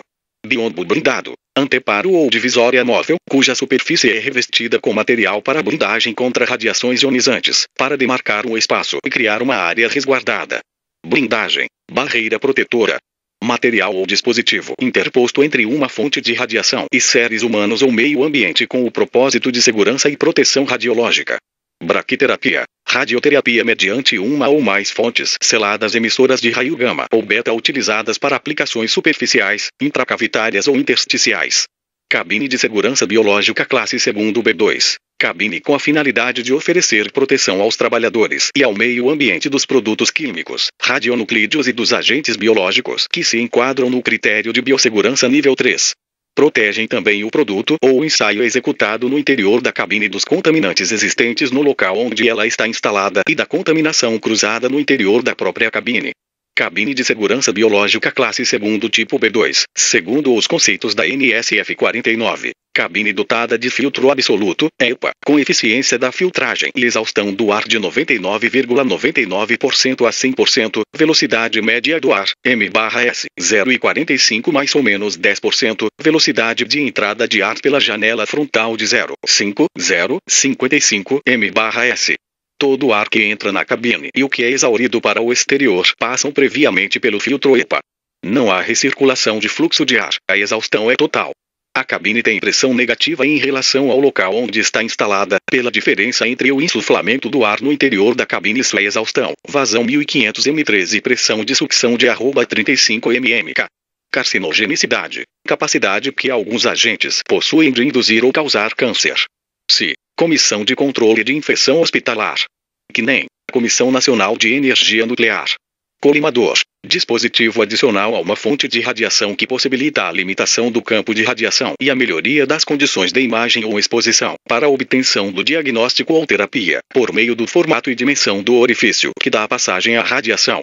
Coleta externa. Consiste na remoção dos resíduos dos serviços de saúde do abrigo de resíduos, armazenamento externo, até a unidade de tratamento ou disposição final, utilizando-se técnicas que garantam a preservação das condições de acondicionamento e a integridade dos trabalhadores, da população e do meio ambiente, devendo estar de acordo com as orientações dos órgãos de limpeza urbana. Controle de vetores. São operações ou programas desenvolvidos com o objetivo de reduzir, eliminar ou controlar a ocorrência dos vetores em uma determinada área. Culturas de células. Crescimento in vitro de células derivadas de tecidos ou órgãos de organismos multicelulares em meio nutriente e em condições de esterilidade. Decaimento de rejeitos radioativos. Transformação espontânea pela qual a atividade de um material radioativo reduz com o tempo. Deste processo resulta a diminuição do número de átomos radioativos originais de uma amostra.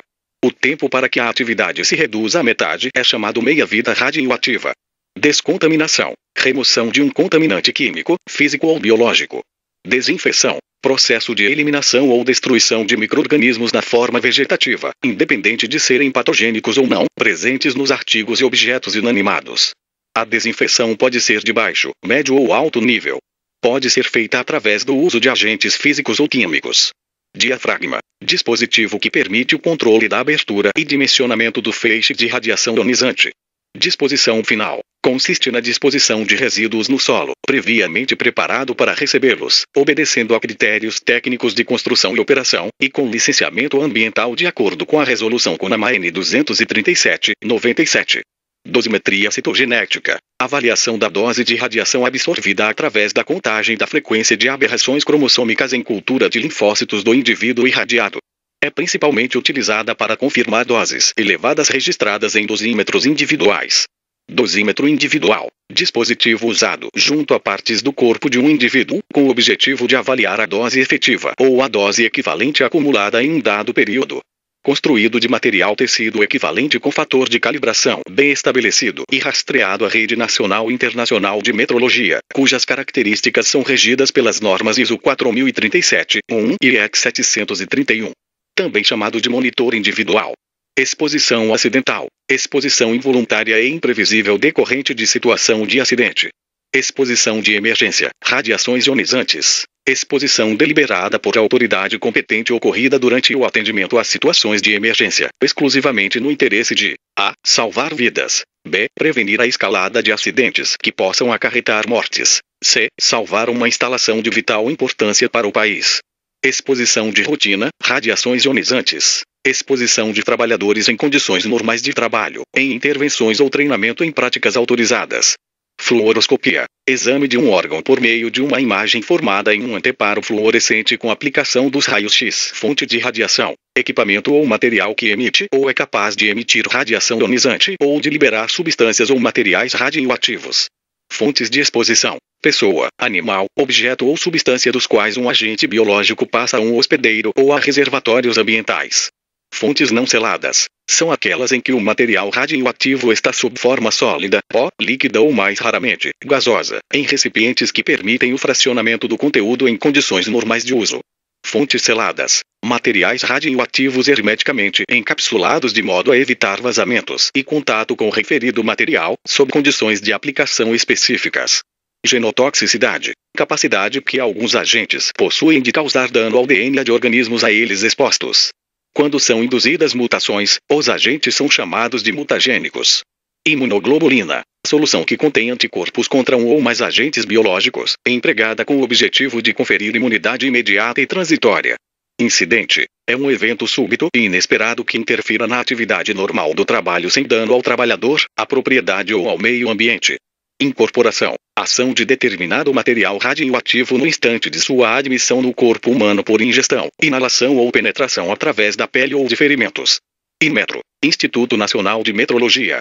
Instalação radiativa, estabelecimento ou instalação onde se produzem, utilizam, transportam ou armazenam fontes de radiação. Excetuam-se desta definição: a. As instalações nucleares. B. Os veículos transportadores de fontes de radiação quando estas não são partes integrantes dos mesmos. Lavatório, peça sanitária destinada exclusivamente à lavagem de mãos. Material radioativo, material que contém substâncias ou elementos emissores de radiação ionizante. Micro-organismos, formas de vida de dimensões microscópicas. Organismos visíveis individualmente apenas ao microscópio, que inclui bactérias, fungos, protozoários e vírus. Micro-organismos geneticamente modificados são aqueles em que o material genético, DNA, foi alterado por tecnologias da biotecnologia moderna, especialmente a tecnologia do DNA recombinante. A biotecnologia moderna abrange métodos artificiais de alteração do material genético, isto é, não envolvendo cruzamentos ou recombinações genéticas naturais.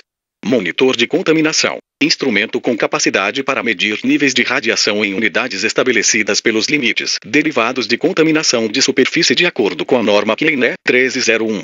Monitor de radiação, medidor de grandezas e parâmetros para fins de controle ou de avaliação da exposição à radiação presente em pessoas ou em superfícies de objetos, o qual possui a função de fornecer sinais de alerta ou alarme em condições específicas.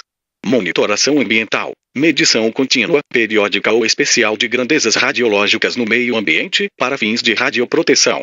Monitoração diária, avaliação e controle das condições radiológicas das áreas de uma instalação, incluindo medição de grandezas relativas a campos externos de radiação, b. Contaminação de superfícies, c. Contaminação atmosférica. Monitoração individual, monitoração por meio de dosímetros individuais colocados sobre o corpo do indivíduo para fins de controle das exposições ocupacionais. A monitoração individual tem a função primária de avaliar a dose no indivíduo monitorado. Também pode ser utilizada para verificar a adequação do plano de proteção radiológica às atividades da instalação. Monitoração radiológica, ou simplesmente monitoração, medição de grandezas relativas e parâmetros relativos à radioproteção, para fins de avaliação e controle das condições radiológicas das áreas de uma instalação ou do meio ambiente, de exposições ou de materiais radioativos e materiais nucleares, incluindo a interpretação de resultados. Mutagenicidade, capacidade que alguns agentes possuem de induzir mutações em organismos a eles expostos. Mutações são alterações geralmente permanentes na sequência de nucleotídeos do DNA, podendo causar uma ou mais alterações fenotípicas. As mutações podem ter caráter hereditário. NB, norma brasileira elaborada pela ABNT. NBR, norma brasileira elaborada pela ABNT e registrada no Inmetro Parasita, organismo que sobrevive e se desenvolve às expensas de um hospedeiro, podendo localizar-se no interior ou no exterior deste. Usualmente causa algum dano ao hospedeiro. Patogenicidade, capacidade de um agente biológico causar doença em um hospedeiro suscetível. Perfurocortantes, que tem ponta ou gume, materiais utilizados para perfurar ou cortar. Persistência do agente biológico no ambiente, capacidade do agente biológico de permanecer fora do hospedeiro, mantendo a possibilidade de causar doença. Pia de lavagem, ou simplesmente pia, destinada preferencialmente à lavagem de utensílios, podendo ser também usada para lavagem de mãos. Plano de proteção radiológica, documento exigido para fins de licenciamento da instalação, que estabelece o sistema de radioproteção a ser implantado pelo Serviço de Radioproteção. Princípio de otimização, estabelece que o projeto, o planejamento do uso e a operação de instalação e de fontes de radiação devem ser feitos de modo a garantir que as operações sejam tão reduzidas quanto razoavelmente execuível, levando-se em consideração fatores sociais e econômicos. Prions, partículas proteicas infecciosas que não possuem ácidos nucleicos. Programa de garantia da qualidade, conjunto de ações sistemáticas e planejadas visando garantir a confiabilidade adequada quanto ao funcionamento de uma estrutura, sistema, componentes ou procedimentos, de acordo com um padrão aprovado. Em radiodiagnóstico, estas ações devem resultar na produção continuada de imagens de alta qualidade com o mínimo de exposição para os pacientes e operadores. Quimioterápicos antineoplásicos, medicamentos utilizados no tratamento e controle do câncer. Radiação ionizante, ou simplesmente radiação, qualquer partícula ou radiação eletromagnética que, ao interagir com a matéria, ioniza direta ou indiretamente seus átomos ou moléculas. Radiofármaco. Substância radioativa cujas propriedades físicas, químicas e biológicas fazem com que seja apropriada para uso em seres humanos. Radionuclídeo. Isótopo instável de um elemento que se decai ou se desintegra espontaneamente, emitindo radiação. Radioproteção. Conjunto de medidas que visa proteger o ser humano, seus descendentes e o meio ambiente de possíveis efeitos indesejados causados pela radiação ionizante, de acordo com princípios básicos estabelecidos pela CNEM. Radioterapia. Aplicação médica da radiação ionizante para fins terapêuticos. RDC. Resolução da diretoria colegiada da Anvisa. Recipiente de transporte. São os contenedores providos de rodas, destinados à coleta e transporte interno de resíduos de serviços de saúde. Rejeito radioativo. Qualquer material resultante de atividades humanas cuja reutilização seja imprópria ou não previsível e que contenha radionuclídeos em quantidades superiores aos limites de isenção estabelecidos na norma CNE 605 ou em outra que venha a substituí-la. Reservatório. Pessoa, animal, objeto ou substância em que um agente biológico pode persistir, manter sua viabilidade ou crescer e multiplicar-se, de modo a poder ser transmitido a um hospedeiro. Resíduos de serviços de saúde. São todos aqueles resultantes de atividades exercidas nos serviços de saúde que, por suas características, necessitam de processos diferenciados em seu manejo, exigindo ou não tratamento prévio à sua disposição final. Segregação. Consiste na separação dos resíduos no momento e no local de sua geração, de acordo com as características físicas, químicas, biológicas, o seu estado físico e os riscos envolvidos. Serviço de medicina nuclear. Instalação médica específica para a aplicação de radiofármacos em pacientes, para propósitos terapêuticos ou diagnósticos. Serviço de proteção radiológica. Entidade constituída especificamente com vistas à execução e manutenção do plano de radioproteção de uma instalação. Essa designação não tem caráter obrigatório, servindo simplesmente como referência. Serviço de radiodiagnóstico médico. Estabelecimento, ou setor definido do estabelecimento, ou instituição ou especialidade médica que emprega radiações ionizantes para fazer diagnóstico através de imagens radiológicas ou radiografias. Serviço de radiodiagnóstico odontológico. Estabelecimento, ou setor definido do estabelecimento, ou instituição ou especialidade odontológica que emprega radiações ionizantes para fazer diagnósticos através de imagens radiológicas ou radiografias. Nesta definição estão incluídos os consultórios odontológicos com equipamento de raios-x diagnósticos. Serviço de radioterapia. Instalação específica para a aplicação médica da radiação ionizante para fins terapêuticos com utilização de fontes seladas ou feixes de radiação. Símbolo internacional da radiação ionizante. Símbolo utilizado internacionalmente para indicar a presença de radiação ionizante. Deve ser acompanhado de um texto descrevendo o emprego da radiação ionizante. Simuladores de fontes seladas. Invólucros vazios, para enclausurar material radioativo, utilizados em treinamentos de braquiterapia. Teratogenicidade. Propriedade de um agente químico, físico ou biológico de induzir desenvolvimento anormal, gestacionalmente ou na fase pós-natal, expressado pela letalidade, malformações, retardo do desenvolvimento ou aberração funcional. Titular da instalação radiativa. Responsável legal pelo estabelecimento para o qual foi outorgada uma licença ou outro tipo de autorização. Toxinas. Substâncias químicas sintetizadas por organismos que exercem efeitos biológicos adversos no ser humano.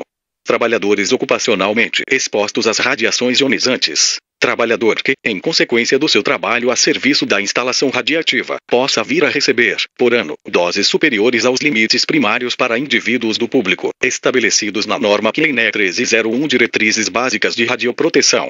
Trabalhador para ocupacionalmente exposto às radiações ionizantes. Trabalhador cujas atividades laborais não estão relacionadas diretamente às radiações ionizantes, mas que ocasionalmente também podem vir a receber doses superiores aos limites primários estabelecidos na norma CNE 1301 Diretrizes Básicas de Radioproteção para indivíduos do público.